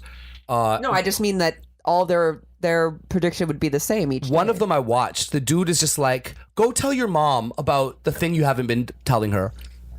There's a lot of different kinds of moms and a lot of different kinds of things you might not be telling them. And it's just like, it's just so bizarre to me that they thought, I have this one life on earth, and they looked around and they're like, I'm going to make predictions at random. And I just think that's kind of fucked up. Like, jaywalking is illegal, but making random predictions that influence strangers' lives that maybe don't have an IQ high enough to know the difference between advice and a prediction from some random dude in his living room. Like good advice from somebody who cares about them, and a random person just preaching on. To me, this is like worse than religion in many ways. It's just like, it's random. You're just like shooting advice into a crowd. Yeah, totally. It really weirds me out. And so I'm planning on trolling him. Yes. If you'd like to join me, his name is Phil Good Life on Instagram. He's a douche. Stay tuned for more on that. So that's one thing. It came off more mean-hearted than I meant it to, but for real, like, you know, and let's give it some context, because we've spoken a little bit about this before, but there's this, I'm dealing with a client right now who's in the motivational speaking world, and they are a crazy person. They're manic. They make things up. They randomly insert like hysterical theories. Like, I have a stalker. It's really messing with my life. And I'm like, I'm sorry, what? And then they go back to what they were saying. It's just like, and it's like, this person is a motivational speaker. And everybody we've ever met in that space has been bizarre as shit. I've never met a... I should be careful making broad or blanket statements. We've never met a motivational speaker who's like, when you spend time with them, you're like motivated by it. Yeah. That's a pretty nice way of putting it, right? Yeah. I mean, if they're listening, they'll still feel a ways about that. But I got off the phone with this girl and I was just like, I'm more stressed out having interacted with you. You know what I mean? And it's just like, and other people come to you for their, it was just madness. Yeah. So when I stumble on this, to me, I see somebody who's like trying to profit and become like a celebrity at that. And it's just like, I think it's just really gross. Do you believe in people who can read other people really well so that they almost can pass off as psychics? Because so this is the thing. I'm not mad at somebody having a great skill set that's powerful. That's not my issue. My issue is then if that person pretends to be psychic. Yeah. And then it's not, and by the way, I don't even mean for a moral reason, because the moral thing is sort of shitty too. But I mean, it's like, it's unhealthy that someone is following your advice because they think you're magic. That's my biggest issue with religion. So the world is happy to take down religion right now. There's a lot of people happy to tell you what's wrong with religion. I'm not breaking new ground there. What I'm saying is, these people have all of the same problems. Yeah. You know what I mean? Yeah, it's like, totally. They know he knows that's not 100% true. Yeah. And every day he gets up and preaches it and tries to make people believe it's true, even though he knows it's not true. I don't believe he thinks he speaks to spiritual guides and they tell him whether you should tell your mother your secret or not. I think he makes it up. There's no way he believes that there are spirits telling him these things. It just doesn't, like, what do you think? What do you think the odds are? Not me, like, I know you have to look at him closer, but what do you think the odds are that somebody like that believes that they have actual spiritual guides, or if they're fabricating it because they know this is a thing people would be interested in? I think they're fabricating it, but I do think that once it's almost like you know, they say that if you lie so much you start to believe your own lies. I think it's that type of thing where they're fabricating it, but they definitely, if they're kind of in like spooky territory, they're gonna be like, as if it's real. oh, I have this feeling. Is it like a motherly figure, a mother? You know what I mean? Like, and then they kind of just like, you know what I mean? Kind of let their mind go that way, and so I think it's obviously fabricated, but also them believing their own lies type thing.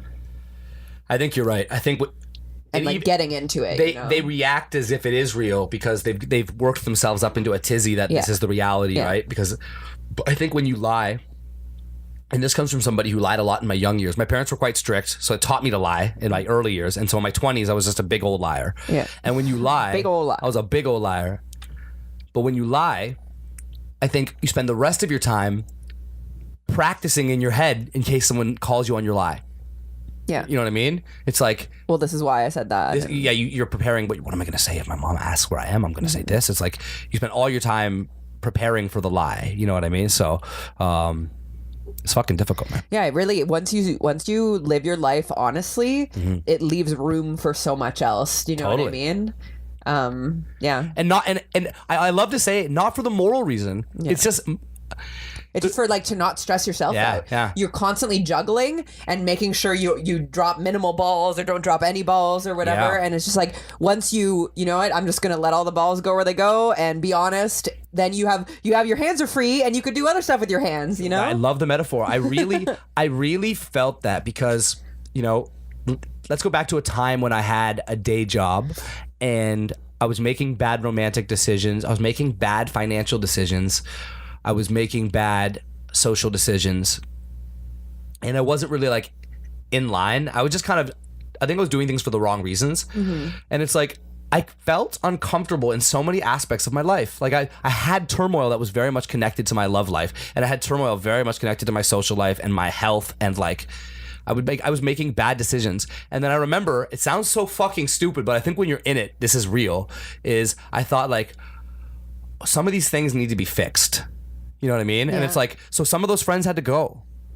And that's obvious. Everyone knows that. But I remember the feeling of like my right shoulder was relaxed, like not metaphorically, like that part of the turmoil was gone. I felt so at peace. Like I could just like breathe and just not worry about it. Yeah. And then when I stopped dating certain types of women, and it's not their fault, I think I was going about choosing partners wrong. I talk about that to you all the time. Like I think I was doing it wrong from even looking for what I wanted. I wasn't effective at that. I love how you say when I stopped dating those types of women, because wasn't it just me? Wasn't every girl that you dated up until me one of those types of women? Well, that's the point, isn't it? Isn't that how everything works? Oh yeah. I remember. No, I just mean it like whenever you're telling these stories, I think of it about it like a thing in the past or like before I knew you. But really, with that specific example, it was right when I met you. Yeah. Well, yeah. So basically, I would say the winter before we met was when I was talking to my sister lots about changing how I was going about, like it's when I first started having the thought now that I've said to you a million times, because it's part of the DNA of our relationship. Yeah. I was having those realizations for the first time that I'm picking girls for the wrong reason. So of course it's going south in like strange ways. And that's when you decided that you probably weren't really going to be a monogamy person, and I thought maybe monogamy is not for me because I had been cheated on so many times. I'm not even like going victim. Like it wasn't I think again, that's my doing, and that I was picking people who didn't want to be in the relationship as much as I did. Yeah. And of course, they're eventually just going to move on to something more interesting if they're not that into it, right? Yeah. So, but then when we first got together, and then especially when we kind of got some momentum, I've said this to you before. It's like, this is the first time I didn't feel like I was with somebody who had one foot out the door emotionally, and so I can take a deep breath and I can breathe like almost fully. And then when I quit my day job, which is before that, I'm not doing these in the right order, but again, I remember like, I don't have to lie to a boss anymore, because every day of my life I lied to my boss. Yeah.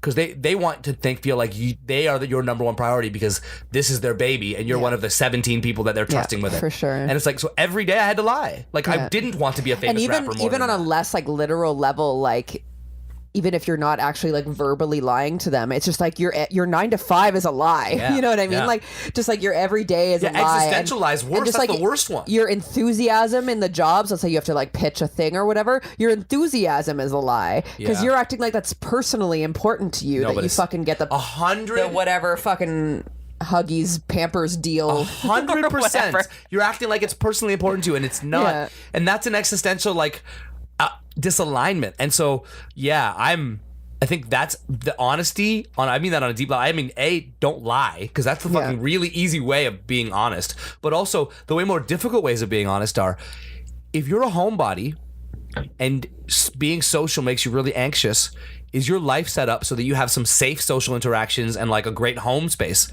Because I know homebodies who live in shitty homes. Yeah. Because it's like, and then they're depressed. your life must suck then. Yeah. It's and like you're not even in alignment with what you need from your own self. You know, Totally. and I think we're not there yet. But there's a good bridge to the nesting conversation, because we're getting there. Yeah, it's like I really feel like this podcast studio was a big part of it. I didn't even think of it at the time, but I was like, I remember saying to you, let's better use the square footage to match like our like inner square footage. Yeah, you know what I mean? Like let's have them like mirror. You fucking feel good right now? I do. I feel fucking really good. I feel really good. Let's have it match better. And then so we've been slowly doing that. Today I set up an exercise bike. I ate an edible. I had Phoenix Tears, courtesy of my mans. Yeah. Who gave me a little gift at the show the other night. And so I ate edible marijuanas. And I built an exercise bike. Sorry for the burps. We're like both burping right now. It's okay. This is damage because people used to it. I'm really proud of that. It was pretty fucking hard to do, but it's just like when I walk around the home now, and we have a Google Home now. We have the Google Home set up, so I can like throw songs or podcasts to different rooms that we're like kicking it in, and so just even from those little things that we've kind of added over the last month, I really feel like, okay, this place feels more and more like what my dream apartment would be like, and we're not quite there. But, you know, we got our workspace, our podcast space, our bed's better than it's ever been. Yeah. Our couch. We have a brand new sectional couch. Yeah. It's fucking beautiful. Yeah, that was a big thing. We had a crackhead couch before. No, it wasn't. It wasn't that bad. It was a regular couch. It was still in good shape, if not. It had no legs, so it was like sitting flat I got on rid the of the legs when I didn't ever use legs because I was more bad. No, I know, but so it's a bachelor. But couch, I'm just saying, not as far as like crackhead someone couch. walking in and seeing it, Yeah, it was a bachelor couch sitting on the Let's floor. call it a bachelor couch, not a crackhead. It's a crackhead. It was a bachelor couch. Yes, and it was a light color, so you can kind of see all the stains. Bad choice on the light color from Bachelor.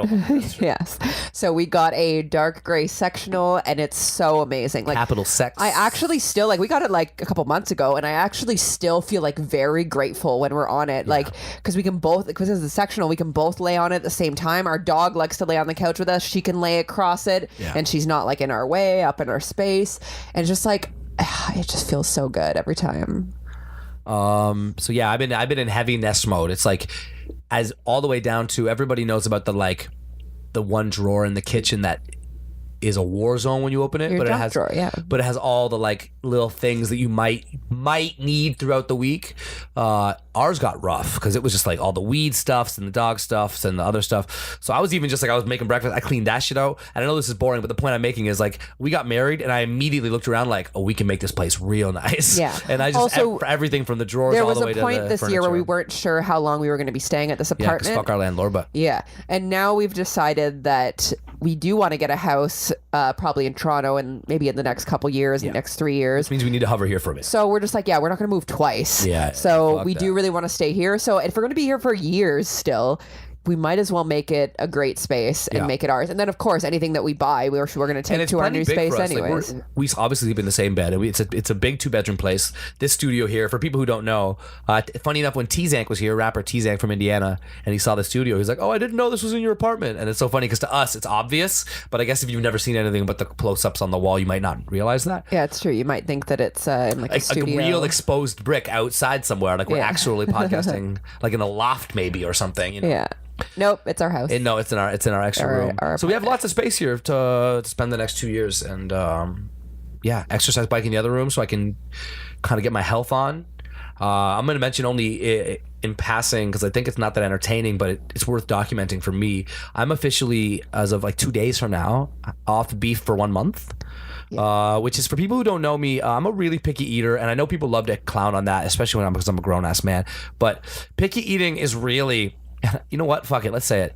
It's one of the most, like, I think, misunderstood things because I would change it in an instant if I could. You know what I mean? Like, I would like be so hyped to be able to just go like eat seafood, and I just can't do it. You know what I mean?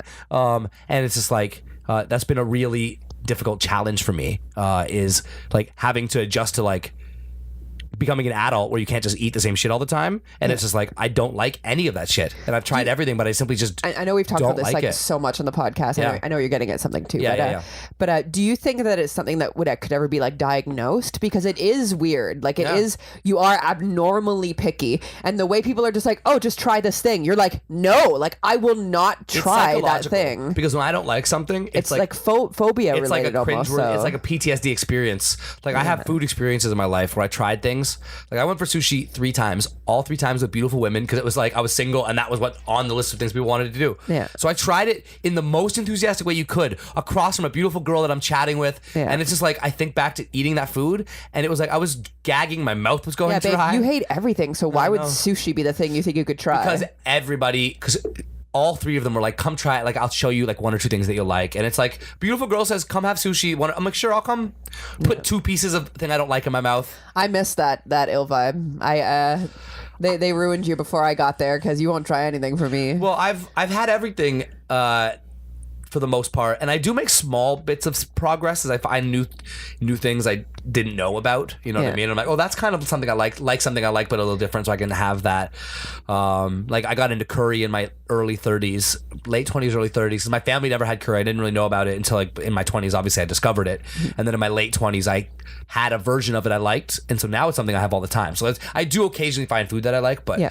but I think it's psychological. I think I'm just the same way that I'm really scared by movies. I think maybe I have this like overactive like sensory thing almost. You know what I mean? And I don't know if that's even in a scientific way, or if it's just, I mean, like Yeah, my I brain guess- like dwells on it more. So it's like I really over focus on those things. Because someone said that someone said, I think I read an article actually, not someone said, but maybe someone also said it, that people who have ADD are way more focused on like body pain. Like they'll be aware of their like back pain. And so that's definitely a thing I have where like when I'm on my feet, I'm like, my feet are fucking hurting. My feet are fucking hurting.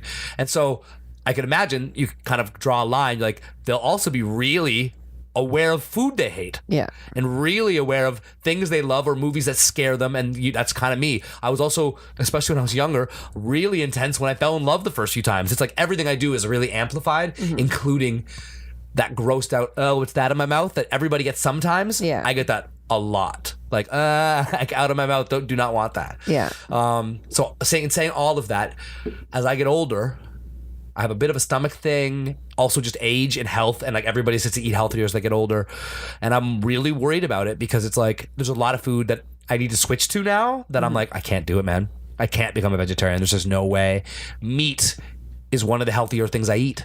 You know what I mean? Totally. It's like, and I don't eat shitty food, but I definitely eat like some veg, like chicken. I had beef. I would eat pork less often, but some. You know what I mean? And I eat probably veg every night if you include like pepper, like onion, like like green pepper, red pepper. Eat some kind of vegetables every night. Not enough, but every night. And then so it's like, well, the idea of cutting beef out, rapper Danny O brought it up with me on tour like 3 years ago, and I was like, never, man. I want to. I hear you. I hear what you're saying. Cannot do it. And then Al, comedian, amazing person I know, radio personality, said, cows, the reason she went vegetarian is that like cows are ruining the planet, and so if she's gonna drop cows, why not drop it all and let's see what she can do. And it's just like, I hear you, because I'm actually super into science and I understand how the mass farming of cows is bad for the environment. I get it all, but I'm like, I can't. I hear you. I want to. I can't. It's on the small rotation of things that you like. So a month ago I said I'm going to try to cut it out. I'm going to try ground chicken instead of ground beef and have one of our favorite meals, pasta. We've talked about it. We love it. And we had I said, today. Let's see. And I fucking liked it. It was, to me, just as good as regular pasta. And then the next day we had because I bought like a thing of it, so we made use the rest of it. We had another one of our favorite meals. I had shepherd's pie. Just as good as regular shepherd's pie, if not a little bit better. You know what I mean? Yeah, that's so good. And then since then, I've made everything from like tacos with it. And I mean, I've also have regular chicken. It's not always ground. That's not it. But the idea is that I can have some of those meals that I thought, like stuffed peppers we haven't had yet, but I know because of the others that we'll be able to have it. Lasagna. These are the things I wasn't ready to get rid of. And so now I'm a month in and it's literally a non-issue. And so it's the happiest news other than getting married this month is that like I was able to make a big diet change. Totally. You know what I mean? Yeah, we talked about this the other day, but so I'm vegetarian. We've talked about it on the podcast before. Year and a half now, basically, right? Yeah, a year and a bit. Yeah. But we talked about the other day, I'm like, if they don't have enough for me to eat in Jamaica, I'm going to eat chicken. Like, and seafood. Some of that chicken. I am pescatarian, so I could still eat the seafood. There's I'm sure there'll be fish, options. but late night sometimes. What if we're hungry and the kitchen's closed or whatever, and we want to get that late night there'll be thing? pizza and fries usually in those cases. That's true. Probably be pizza. So yeah, we'll play it by French ear. fries are usually. But if you end up with a little bit of chicken on one day, that's no problem. And I mean, you won't need to have beef. I don't know much about how it works in Jamaica, but I'd imagine that their chickens aren't like mass murdered like they are in the States, and like they'd be happy farm chickens. I'd hope. I don't know though. I'm not really basing that off of anything. It's a much smaller place, so I think there's a higher likelihood of it not being mass farmed. Maybe I'll look it up, because to be honest, like I don't not want to have chicken. I kind of miss having chicken, so I would love to have some jerk chicken or something while we're there. So we didn't talk about it during the honeymoon segment, but I'm such a jerk chicken fan.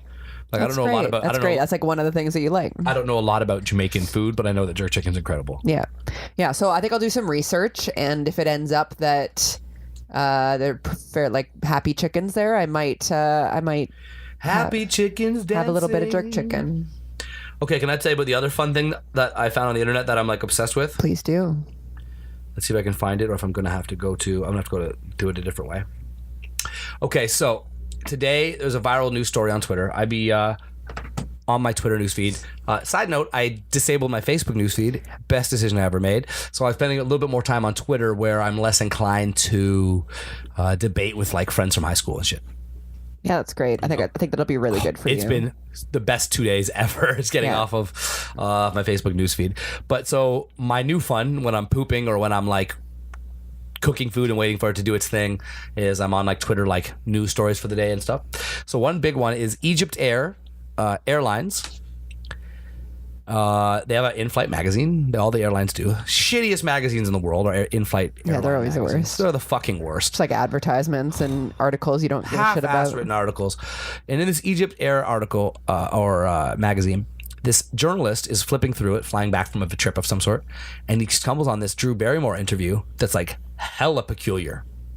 It like opens up with like harsh criticisms of her. We're just like, after a long career of questionable psychology and more than 20 failed relationships, and it's just like, What? that's interesting. And then like page 2 is like an interview with Drew Barrymore, and so this guy literally takes a picture of like all the pages to like document it and goes like, questionable Drew Barrymore article. Did you guys consent to this? Like, is this real? Yeah. And then she doesn't reply, but I guess at some point her people make a statement that they did not participate in this interview. But it's a full interview with her that goes really in deep, and she gives some really in-depth answers and stuff. You know what I mean? But it's all fake. But she just says it's not her people made a statement. I got to say the details as I know them because we're going deeper than you think we're going. Oh, so there's more. Yeah. So her people make a statement that it's not real. We haven't heard anything from her official account or anything, but she said her people say it's not real. The Egypt Air now, the official Twitter account, replies to the initial guy. Now this is when I'm going to start actually reading actual tweets if I can. So Egypt Air, at Egypt Air on Twitter, says to the actual guy. To the guy who wrote the article. To the guy who wrote the article. Can I find it?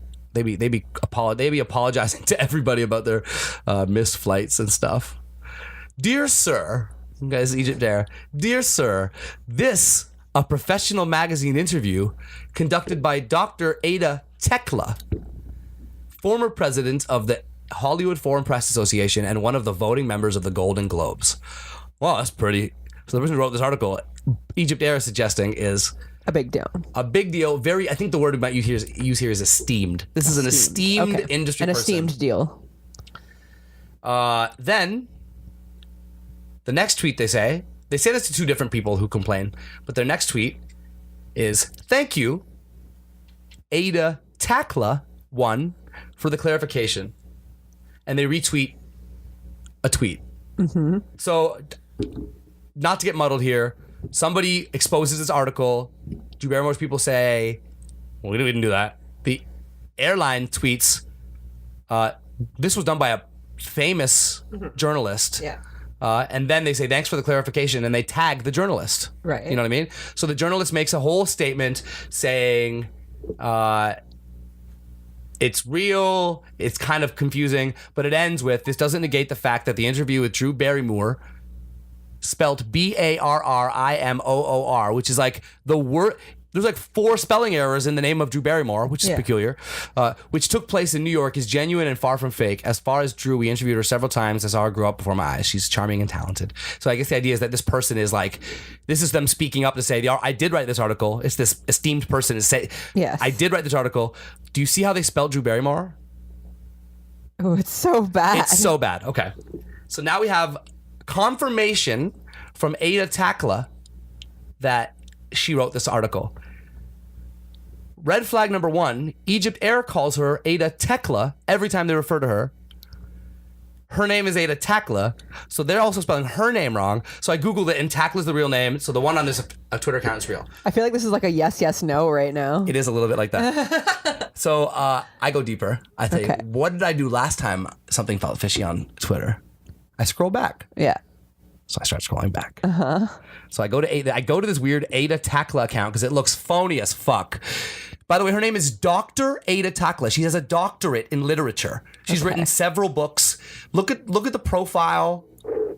Looks fake as fuck. Yeah. 60 followers, 60 followers. No cover 27 photo. followers, no cover photo. Just one picture of Ada getting into a Tesla. The whole thing is peculiar. And here's red flag number 2. She's never tweeted before this. Ever. No, that's not true. Sorry. In January, she tweeted a GIF of a person spinning a book. Is it possible that she doesn't use Twitter? Yes. And then heard about the stuff going on about this, Yes. so then started using her Twitter? Absolutely. Yeah. So I say there's no tweets, so then I go to tweets and replies. And if you go all the way back now there are tweets from her. She's been tweeting since January. But it's like tweets from like a child. Or like I think several people have suggested a bot. Is there like a language barrier, or it's just No, like, she lives in Hollywood. She's oh, so this isn't she somebody wrote something from that made it. No, Egypt. she wrote something that made its way onto Egypt Air thing. But it's just like tweets. It's just like trolling, like fake news, fake president, and it's just like so. Somebody, what I saw as a girl right on the thread, it seemed realistic to anyone that this doctor has like a troll account with like 30 tweets ever. Yeah. Yeah, it does seem really odd. It's very peculiar. Anyways, so literally even like the media that's covering it is like there's an account that claims to be her.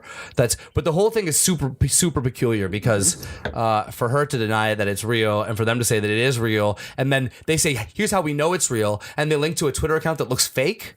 I thought this all happened during my nap today. I was like, I was just like scrolling and digging through all these like tweets, and I tweeted at the girl being like, it's peculiar that you've literally never tweeted until now. I like which it. is interesting. So that was my fun little digging. I wonder if it'll come out. I feel like there's no conclusion. We need to keep following this. I'm going to keep following because there is no conclusion, but I imagine whether it'll be as publicized as this story that kind of went viral on Twitter today. Yeah. I imagine Barrymore's people will be in touch with the publication to be like, because it's really like rude about how she has nothing but failed relationships, but she keeps on trying, and it's just like, and that's quotes from her confirming like that's her attitude, and it's just like you wouldn't want. It could have been just a really bad interview, I guess, where like she asked her shitty questions and then painted her in a bad light. It's really funny. Yeah, let me know.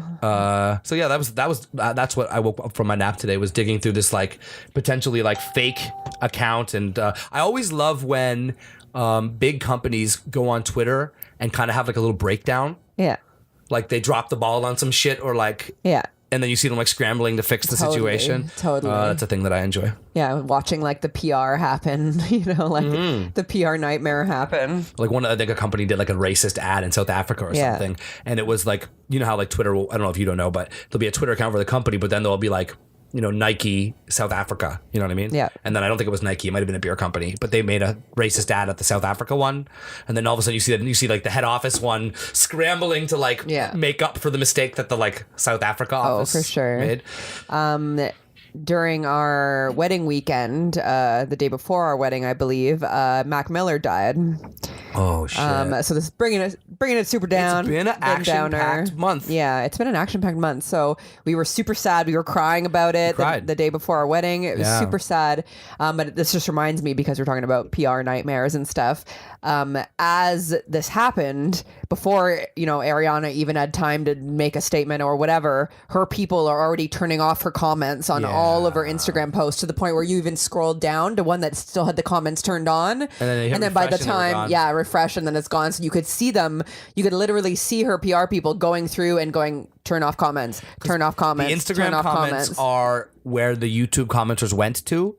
Yeah. And they suck, man. It's like on Breakfast Club YouTube videos, or Instagram videos, they'll be talking about somebody who came through, and the comments below are just like, these people hate life. No, it's terrible. It's so bad. Yeah. I was talking to somebody recently about,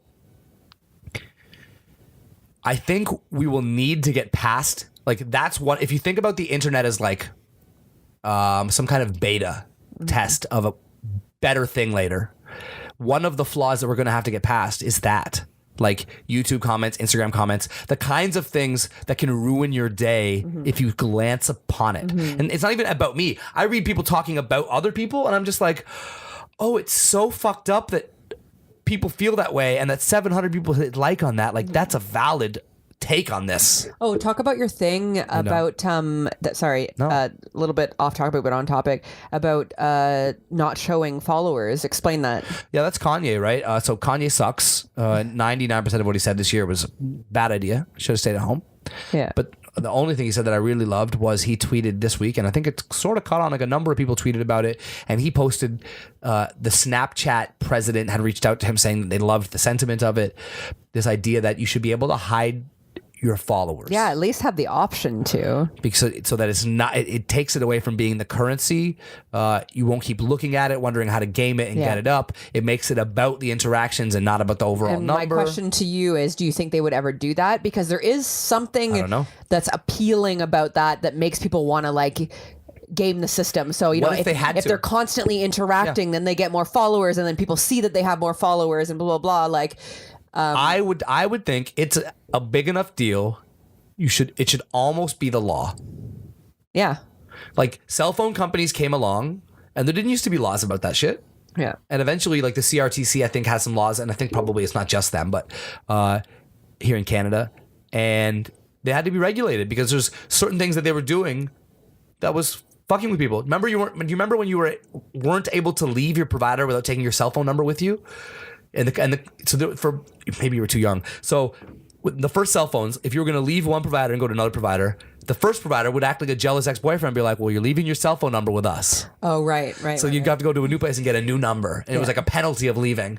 And then eventually the government was like, well, that's a fucking pain in the ass. Yeah. And that only benefits you, not the other 99.9% of us. Yeah. And so they made a law that said the number belongs to the person, not the company. Yeah, totally. And so the original law of Canada or in America or anywhere else had nothing to do with who owns the cell phone number. You know what I mean?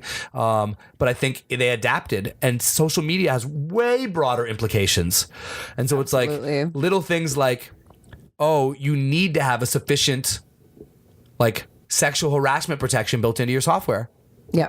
You need to. Yeah. Figure it out. You need to. I'm sure we've talked about this before, and if we haven't, I'll just briefly mention it. The fact that somebody can send me a dick pic and they don't get their account removed if I report it is crazy to me. Yeah, you know what I mean? That's pretty much, or at least get a penalty. Be like, oh, this is your first strike, 2 more strikes, and we'll delete your account type thing. And hey, maybe there is a system like that in place. No, there is. It just isn't always effective. Yeah. Because I just know that I've reported people before, and because they always have to give you a notification back. I've gotten things back that have said they have not violated any of our things. I'm like, did you even read my report? Yeah. Because they have violated. It's actually illegal to do that. No, you know what I mean? It's not effective. I'm not defending. I'm just saying they do have a system in place in theory that is supposed to me, it should be very obvious and very publicly known. 3 strikes, sending your dick to somebody or your boobs or whatever and they report it because they didn't like it type thing. 3 strikes, you get your account deleted. You're not allowed to come back. You know what I mean? Unwanted sexual image should be on the list. And one,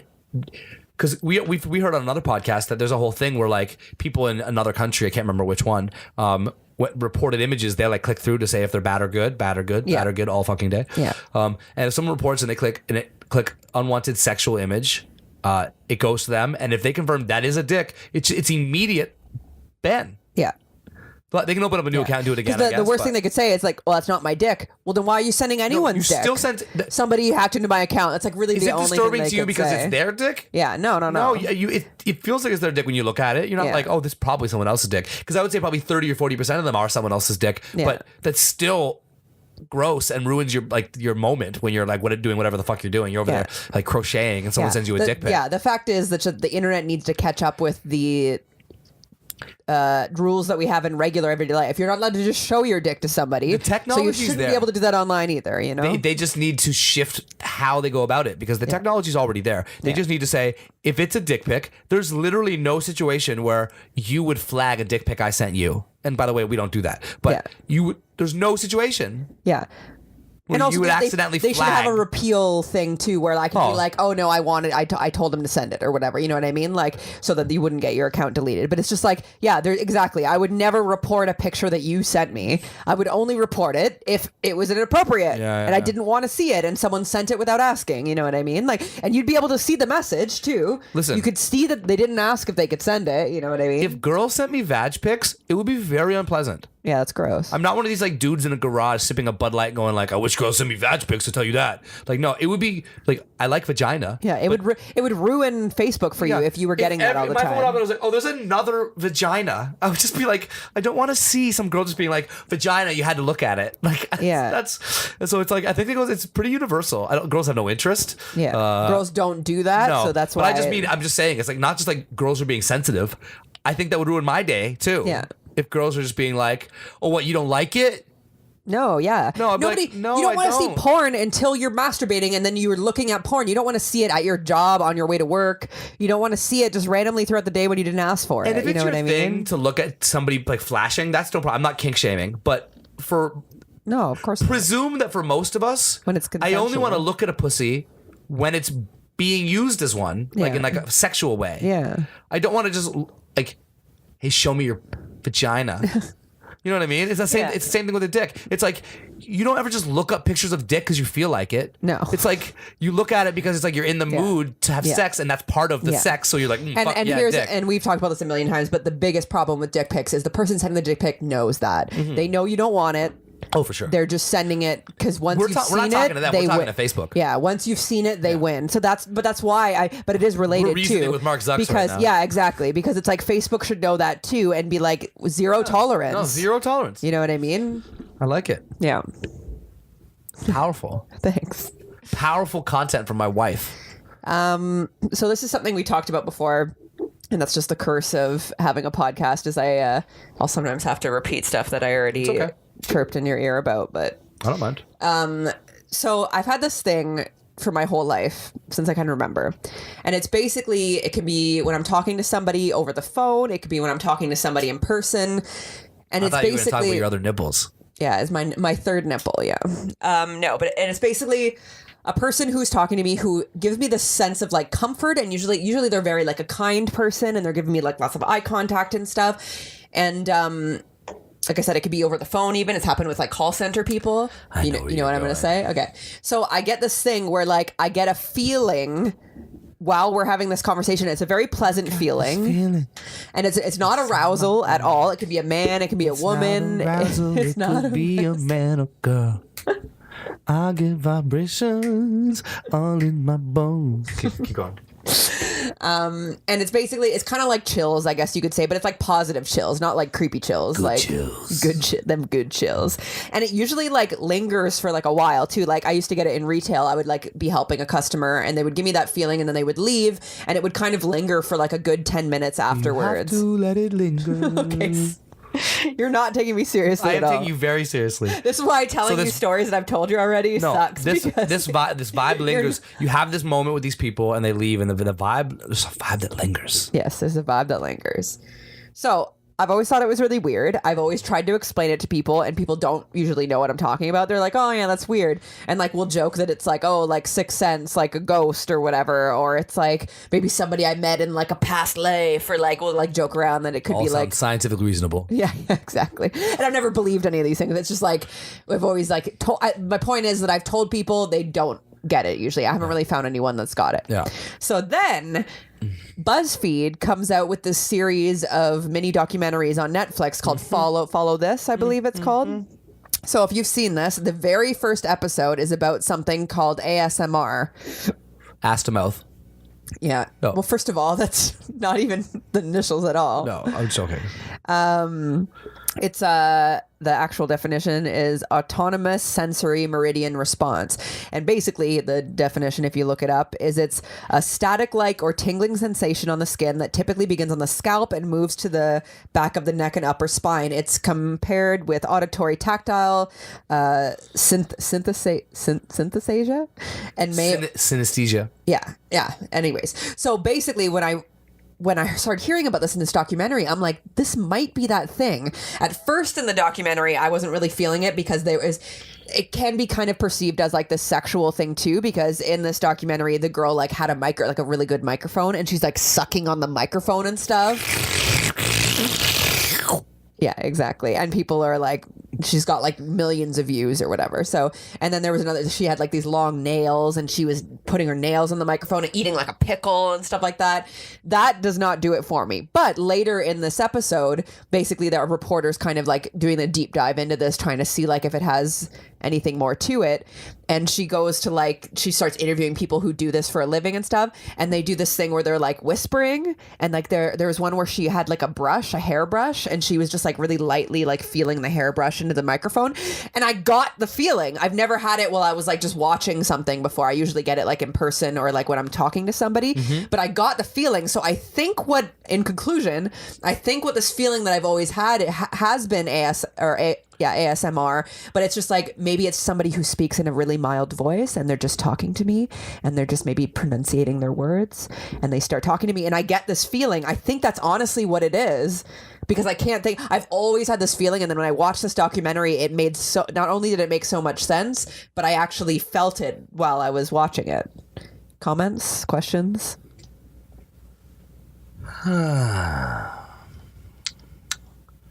ASMR. It's not complete woo, this science website I'm looking at, but they say it's an actual phenomenon and a curious subject worthy of analysis and further research. So that's a pretty good start on this skeptic website. That being said, there's a cultish following of ASMR, some of which is exploratory, though some of it is developing into a pseudoscience, making claims which are devoid of scientific study. And I would believe that. I wouldn't deny that. I'm sure there's people who go way too crazy with it and talk about it as like a therapy when it's not even really, you know what I mean? Yeah. Like, anything else you got for me? Yeah, it does sort of say that there's not enough research to say what it is. For sure. And I think it's one of those things that's probably very hard to research as well. Yeah, like many things that aren't real.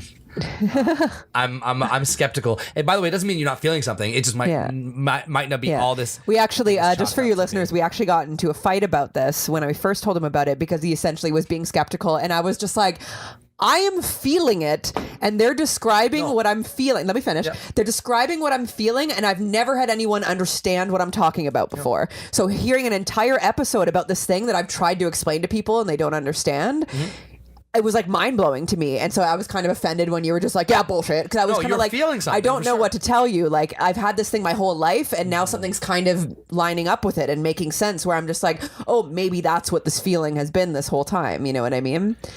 Yeah. What do you want to say? Well, it has all of the makings of the kind of thing that, because scientists haven't had the time to disprove it yet. But like in also, a year like, or two, why would you even really need to like research that? That's what they do. There's a scientist proving it or disproving it right now. Yeah, but what did I hear recently where they're like, oh, the reason they'll never research that is because who wants to put money into researching like that specific thing? No, but I don't mean like they might not spend $1 trillion, but someone will write a paper looking into all of the data that exists and making a call if there's any scientific reason to believe this, or if in fact there's some evidence to suggest that it's actually like a concept that's gaining some traction, mostly out of like mass hysteria, which is a thing that happens. And there's been other scientific phenomenon like diets that thousands of people benefited from until a scientist went, I don't know what's making you better because it's not this. Yeah. You know what I mean? Yeah. And so I just think I've heard plenty of these things where when you hear the scientists go, well, there's nothing to support it. There's clearly something happening. It's like a lot of those end up being, it's partly in your head, plus you're more sensitive to this or something. Yeah. You know what I mean? Yeah. And it's just like, so I'm just a skeptic. I'm not saying there's no way and you're lying. Yeah. But it's like, I've just seen that so many times that I'm like, that sounds like that to me. Yeah. And if they come out and say, oh my God, it really turns out this is a whole, like 10% of people have this thing, which is a thing that's a genetic truth. But do you, like, why are you kind of putting up a wall to that? Like, because I don't think that's even that unusual that people have this sensory like thing where like they're stimulated by a certain, it's not just me, maybe babe. like a certain level they of said sounds. Right in the first sentence here that many people who listen to it have chalked it up to a whole pseudoscience. That it's like therapy and that it's like healing them. Yes, but I'm not talking about that. No, you aren't. You aren't. But it's part of this hysteria of even why you've heard of it is because of all these people who believe all these other things about it. Yeah. So that's not what I'm saying. Basically, the only reason I got mad is because overall, not yes, that's what I'm saying. So all I need to know from you is that you believe that I'm having this experience, I told you and that you believe that a lot of people have this same experience. What it is, you don't know. Yeah, it could literally just be. The way that I'm hypersensitive to these things has been that we've talked about several times on this podcast today. Yeah. You're just more sensitive to this thing. Yeah, I know. I think Which, that's exactly by the way, what it is. Yeah. Isn't a conversation that would have ever been made into a fucking BuzzFeed video. They're suggesting there's more to it. If it was just beginning to end, you're more sensitive to audio sounds. Oh, cool. No, they're going to it because for some people it's sexual. For other people, they believe they get better. They get something from it really spiritually or whatever the fuck. Yes. And it's just like, that is bullshit. So here's where my problem is, babe. I just told you I've been having this my whole life, and it's kind of plagued me in the sense that like no one gets what's going on. So you don't think that's worth making an episode about if a bunch of people are getting this? Is that what the episode said? That all these people their whole lives are looking for this thing? That's not what I saw. No. But I'm just saying, if enough people have interest in a topic and it happens to enough people, why would they not make a documentary about it? That's what I'm saying. Because the statement that it turns out 8% of people are really sensitive to sound is not a documentary about repulsive people. But it is also a girl who's looking to see whether it's that or whether there's more I think to it. You're making a disingenuous argument because that documentary was not about people being sensitive to sound. They are suggesting there's more to it, and that it's like this whole thing, and that like maybe these are special people. Then because the girl who's the host of that episode right in front of you, and it's like it literally says in the first sentence that the scene believes there's like benefits from yes. But the girl, what I'm saying is the host of the episode. You don't speak for the scene. But the host of the episode is saying, I'm not sure if this is real. Let's look more into it. Yeah. That's what I'm saying. But that just means she's not sure there's anything happening. Right. We know there's no scientific benefit. Is it not even interesting in itself that there's people who get 2 million views when they suck a microphone? Yeah. It's also interesting when people huff gasoline, but that's not a movement. Yeah. All I'm saying is that when I put 2 and 2 together, that this is an insane feeling that I've had that I've never been able to describe my whole life, and millions of people are loving this thing online or whatever, I think that's worthy of investigation. That's all I'm saying. It's worthy for you to I'm not saying you shouldn't know why, for sure. Individually, the point I was making that you focused on, but I think wrong, is that they wouldn't have made a Netflix show just about people realizing they're sensitive to sound. Yeah. They made it because some people believe it's like magic. Yes, absolutely. And that's interesting to watch. Yeah, to it's watch interesting because some people they're crazy. It's not interesting because it's true. Yeah. You know what I mean? Yeah. And I just think that's different. Yeah. That's also not at all the kind of vibe that I got from the documentary. Wasn't like, oh, it's magic. To me, it was more so like it's people who are ultra sensitive to sounds and stuff. Sure. Like it wasn't. It wasn't about being magical. I use magic as kind of being a dickhead. But they did interview some people who were just like, oh, it's so therapeutic, blah blah blah. So there was some of that for sure. And like I said, that's just not. I felt very benefited from the episode. That's all I'm saying. So my issue like, even just goes back to the fucking guy on Instagram. My issue is not that you are sensitive to sound. You're also sensitive to light. I think there's a strong connection between those things. Yeah, for sure. My issue is when it gets like hocus pocus about it. Yeah. And there is I smell it all over this story. Yeah. There's people who believe in the hocus pocus of it. Right. Where it's like, well, that's not real. Yeah. Do you feel something sometimes? If you notice, none of what I've said is that you are lying about what you feel and that there's no one else who feels it. But it's probably a very simple answer that wouldn't be worthy of a romantic special.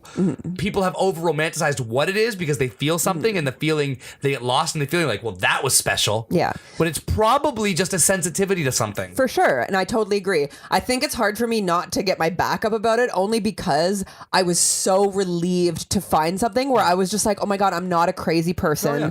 There's this thing out that exists there in the world. And then you were just like, mah, mah, mah. And I was just like, well, I was so happy to find this. It's like somebody who finds like, you know, like AA or something, like, you know what I mean? Like it was just like, oh my God, like there's now I finally know what that weird thing about me is, you know what I mean? AA doesn't, and by the way, I'm not a big supporter of AA in all of its entireties, but there's, in fact, actually AA does apply to this a little bit, but there's like, but it's just like, it's the hocus pocus I have a problem with. Because if you just said, hey babe, because for example, this happened to me. Let me tell you about a similar experience I had.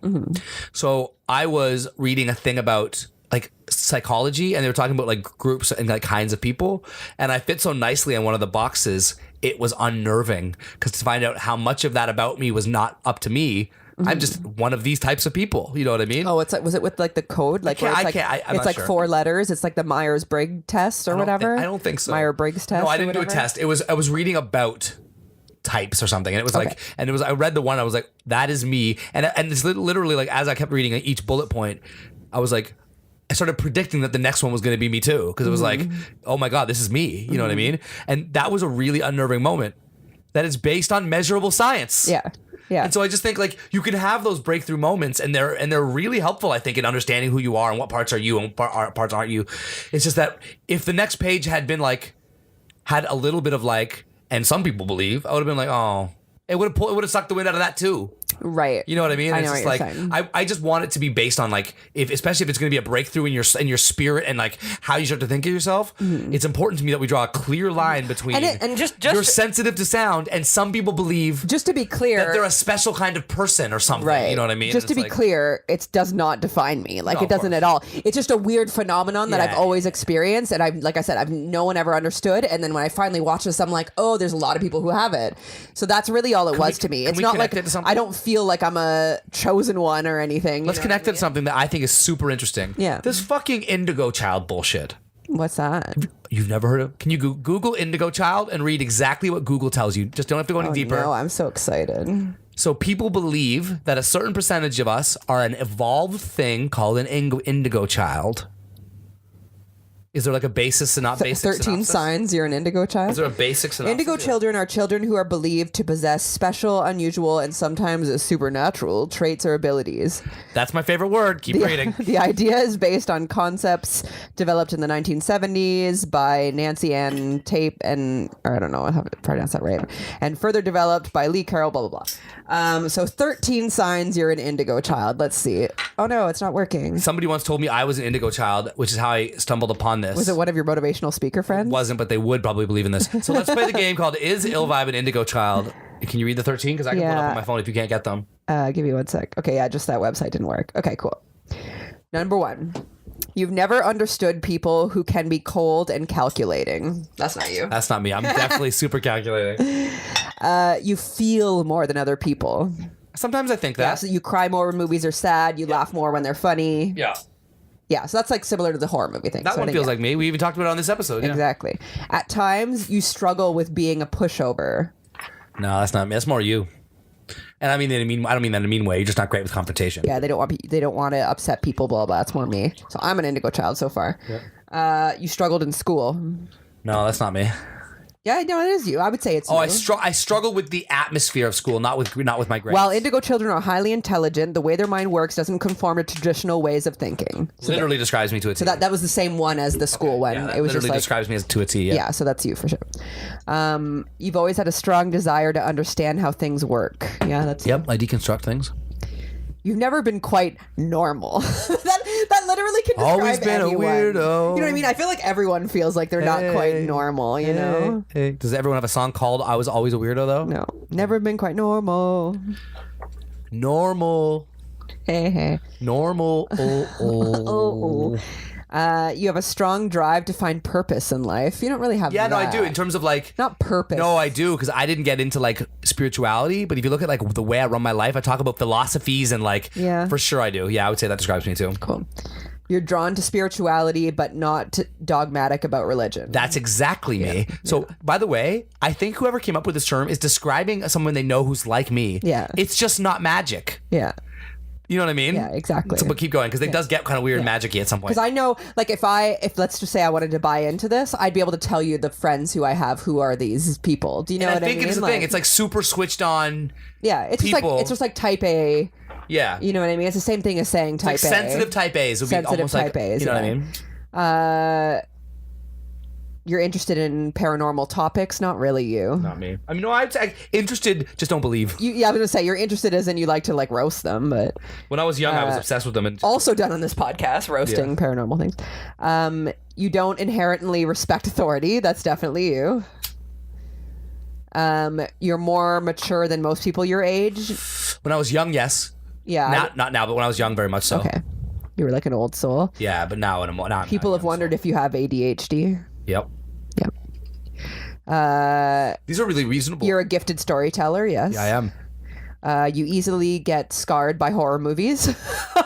No way. yeah, babe, that's right there. Wow. Wow. They definitely are describing me. I just don't think. Yeah. Because at some point they But already. to be honest, babe, they're also describing me so far. They all. Yeah. Well, there is a link between us. We're very different, but there is a Yeah. link between us in that we're like very like lit up people, but also like really emotional people. Yeah. You know what I mean? Yeah. By the way, and all the ones that you've said no to were yeses for me. it's you really know what it's I mean? really important that I say this because they just remind people because these are all pretty reasonable. Yeah. They did say out the gate. Often paranormal, like supernatural, and Yeah. like for some reason these seem really reasonable, but there is definitely like a side where they believe these people are like an evolved humans who've evolved to be even more empathetic, and like that's being left out of this a little bit. Yeah. But that's a big part. Well, of the this is just like 17 reasons Signs, why you might be one, or signs that you might be one. You feel like you're special in some way, but not in a narcissistic way. That's such a funny. No, in a way though, I don't. That's how I always felt. Yeah. And when at my first school, I feel like everyone feels like that a little bit too. Though. I know, but ego aside, because this is factual and not like me trying to claim that like I'm better than anyone else, because it's not. I was like born with the same I'm born with whatever IQ I was. You were you. Callie was born with whatever IQ she was. Mm-hmm. But literally in grade 2, my parents were called in because they were just like, he's going to kill him. He's going to like disrupt the class and ruin his life if you don't move him forward at a faster rate. Mm-hmm. Like it might be like half a year per school year. Mm-hmm. I didn't end up staying at that pace. I didn't like it, but like you moved ahead once, though. Once, and then I begged to go back, and I said I'll behave. Yeah, I'll behave. Like I don't like getting bullied by older kids and feeling out of place and blah blah blah. Yeah. But the teacher was like, legit, he might only need 6 months to finish a school year. Yeah, and we'll just have to figure that out. And so I remember really young being like, I wasn't ego, I was terrified, but it was just like he's not like the other kids in like a kind of important way. Do you know what I mean? Yeah. I've never been like super smart like that. Like I haven't been. It's like almost Doogie Howser shit. Like not to be again, like if you're this far into the podcast, you must kind of like me. So like at a young age, my mom was like, we don't know what to do. The teacher says you're the smartest person at the school, and you're bored, so you're disrupting the class. Yeah. You know what I mean? So it's just like, oh fuck. Yeah, that was never me, but definitely with anything creative, I'm very confident that I can do that thing, and that I'm very multi-talented, babe. Yeah. We wrote a song two nights ago, and you wrote more lyrics than I did on your third session because you're good at everything. You have this like skill. Not everything. I'm good that's not what I mean. I'm good at creative You things. have this skill that like seems to like you'll do the same quality I've seen you do at drawing, and that painting, and then at songwriting, and then at poetry, and then at interior decorating, and then at set design. And it's like I've never seen you do something, but you'll hit that same level on all I think these with different creative things, I'm able to see something that I like something that I like if I see an interior design that's just like, ooh, I really like the way that looks, and it's easy for me to be like, I can reproduce that. I bet you know can what I do mean? pottery or, like, I think whatever, that I clay see work. it in a more simple way than other people see it, where they maybe overthink it and think, oh, I could never do that. You know what I mean? I'm just like, no, step 1, do this. You deconstruct it in your Step mind, 2, for sure. do this. It's not that hard. Do you know what I mean? Yeah. So I think that I'm special in like that way, but I've never been like, I wasn't super smart in school. I failed classes and stuff. But yeah, I think people who didn't understand like how it all works in terms of like when you meet somebody who's really switched on, like I talk to you about this all the time. When I met Jesse, is it Jesse Cruikshank from? Yep. It was like meeting somebody who was like operating on a higher level. Which is funny because she's on a show about how to operate anymore. on multiple levels. She was replaced by the old Asian dude from Kim's Convenience. Oh, right. I can't remember his name, but he's a dope actor. She's also got the 2 twins. Oh, she's and like 5 other shows. Yeah. But when I was chatting with her, it was like she was funny. She was funnier than me, smarter than me, made less verbal mistakes than me. It was like talking to somebody who was perfect at Were we communication. watching recently where they're like, she never says Yeah, that's it. Yeah. She doesn't need to. She's Yeah. 2 steps ahead of you all the time. What were we watching that said that? I don't remember. Yeah, that was so like, you know that person who But when never you says start to meet people like that who are just like, they click on all cylinders, it's like, oh, their brain is like a Tesla. It's just working perfectly. Yeah. I think if you had never seen that before, a long time ago, they chalked that shit up to magic. And then later, they chalked that shit up to like hippie shit. You know what I mean? And they didn't really know what it was. But I think now we just have to realize that all of the ways that somebody can be like broken and fucked up, someone else can be like confident and well-spoken and super empathetic, and they have the ability to deconstruct shit. And that's how you get these like just like superstars when you talk to them. You know what I mean? Totally. Can I go through the last 2 keep of these? going. Yeah, just please to do. go? I just wanted to. You'd rather be fulfilled than rich. Yeah. Yeah, correct. Does that Yep. apply to you? For sure. And you have a creative outlet. Obviously, you do, whether it's music, painting, crafting, or cooking. Indigo children are extremely creative people. Also known as a star child, a unique living person who's unlike the majority of us, but has special perceptive abilities. This metaphysical concept of a star child is sometimes also called a star seed or an old soul. It's just like fucking BS, man. Crystal childs are in our lives to guide us in loving, sensing. Oh, I remember hearing about crystal children. No. When I was in school, they called them crystal children. I remember that. Yeah, because it's been around since the 70s, apparently. You're listening to one crystal child telling you it's bullshit. It's bullshit. It's bullshit. It's like, so I qualify, and I'm telling you, it's bullshit. It's fucking bullshit. There's nothing magic about it. I will say this. I always know when someone's lying. Yeah. I can't say 100% because for sure someone's lied to me and I missed that one. But anytime where I'm like, oh, if this person's telling the truth or not, it will matter, and I'm aware of the moment. And I'm sure everyone feels this way, but I got some. It's not worth going into right now. But I got stories that would like validate that. Like I shot from long distance and knew the person was lying. And in my social life, there's even been people who told me like passing lies, and just for fun, I investigate later, and it's like, oh, for sure. 100% lie, and I knew it out the jump. You know what I mean? And I think that's why me and you get along really well, and why we will like behind the scenes like roast people and stuff, because we both are like, oh, did you see that? Did you hear when so and so said this? And we're like, oh yeah, that was bullshit. And I say this all the time. Like, I've only ever been me, so I don't know what everyone else's perceptions are. But the way that movies and TV shows communicate to me other people's levels of perceptions of that stuff, I do feel like I'm a little more aware of. Someone will say something, I'm like, that was so weird. You would not have said that if that was. That's a really weird thing to say. Yeah. From this authentic place you're claiming to be from right now. Yeah. Bags of sand, right? Bags of sand from fucking 40-year-old virgin. Yeah. It's like someone will say something. It's like that line just doesn't sit right. And when you mull it over, it's like that. It fits a lot better if he was just making the story up, doesn't it? You know what I mean? Or it's just like totally. I mean, this is a bad example, but the minute your friend says, "And we fucked for like hours," you're like, "That's." No one fucks for hours. Yeah. And so you're immediately like bags of sand. Like, that's a problematic phrase. It sounds, you immediately go to, he's bragging. And that's a really easy example of the kind of thing we're talking about. When someone will say something, you're like, that sounds less like an authentic story and more like... You were just like wanting us to know that thing about you. Or, funny. On that same note, have you ever found yourself nervous and you like lie for some strange reason? Yep. And then you're like, why did I say that? That's not even something I would say given the like the slowed down time and like...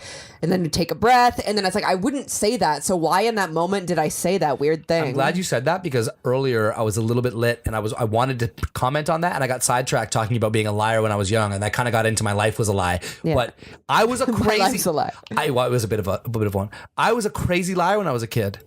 Like my mom lies all the time. She's a wonderful woman, but she lies. And so when I was really young, I learned a bad habit of, when uncomfortable, lie. When you don't have a better answer, come up with one. And I got really fucking good at it. All the things I said about being perceptive and kind of switched on are really great in making you, like, if you want to make up a plausible story that fits perfectly in this little space you need to fill. Yeah. Expert at that. And so I learned how to do it, and I just solved every problem with that. And so I had so many like... turns out stress doesn't cause ulcers. Google it. That's facts. But I had so many like ulcers about it because I would like lie to my boss about something, or lie to my mom or my girlfriend or my friends about something, and then have to fix it, cover it up, and then try to make the truth and the lie eventually sink back up so I could get past it. You know what I mean? For and sure. it's like, that's my past. So I never lie now. Like it's a problem. Like, you say to me, you're like, it's crazy how honest you are with some people. And it's just like, that's part of that reason is that I'm kind of committed to not going back to that place where for sure. I have to say this thing and then fucking remember that I told this person I like his beats.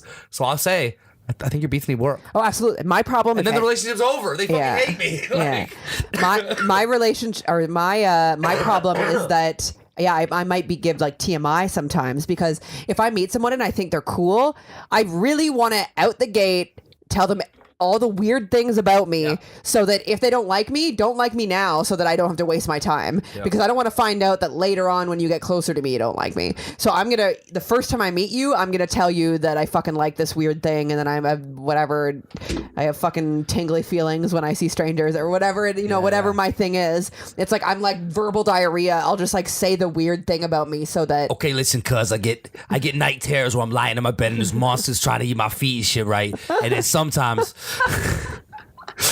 I watch porn with like octopuses fucking me on my bum and shit. And my boyfriend confused two black people one time. You should probably know that right now.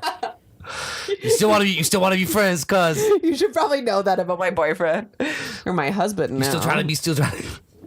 Yeah. I gotta have a bath or I'm gonna come. You still want to be my friend? Tag up from our earlier conversation, from our real life. Our real life conversation, RL. This is a long podcast as of right now. Yeah, I think we're like over 2 hours. Yeah, well right? over. So I've got we covered all the everything and a whole lot of bullshit. Yeah. Do you want to wrap us up maybe? Yeah, let's wrap it up. So follow us on all social medias. Damaged Goods Pod on Twitter, Damaged Goods Pod on Instagram. Stay tuned. Find out what happens with our non-neon pineapple. Yeah. Will we get it replaced? Who knows? Find out next week. Same neon pineapple channel. Send us your whatever cringy time you stories, want. please. Yeah. damagegoodspod@gmail.com. Or you can DM it to us on one of the pages, Facebook, Yes. Instagram, wherever you are. Please. I want to hear Leave your out cringy names. No, story. we're not trying to ruin your life. In fact, and let us know if you want us to share it at all, or if you just rather tell us the funny thing that happened to you. We don't care. We're fine with both. That's awesome. Either scenario. We love you.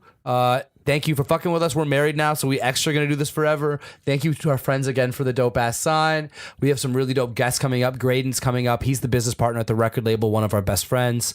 Easily one of the sexiest people I know. He's Egyptian. He's our first Egyptian guest.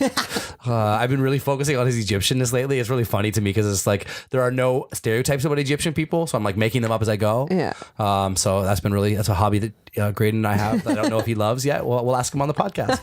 We'll find out. We'll find out if Stay it's tuned. racist or not, and if he enjoys it. Anyways, love y'all. Thank you for fucking with us. It's the funnest. I missed this so much over the last month, so it's good to be back. Peace out. I wanted to interlock fingers.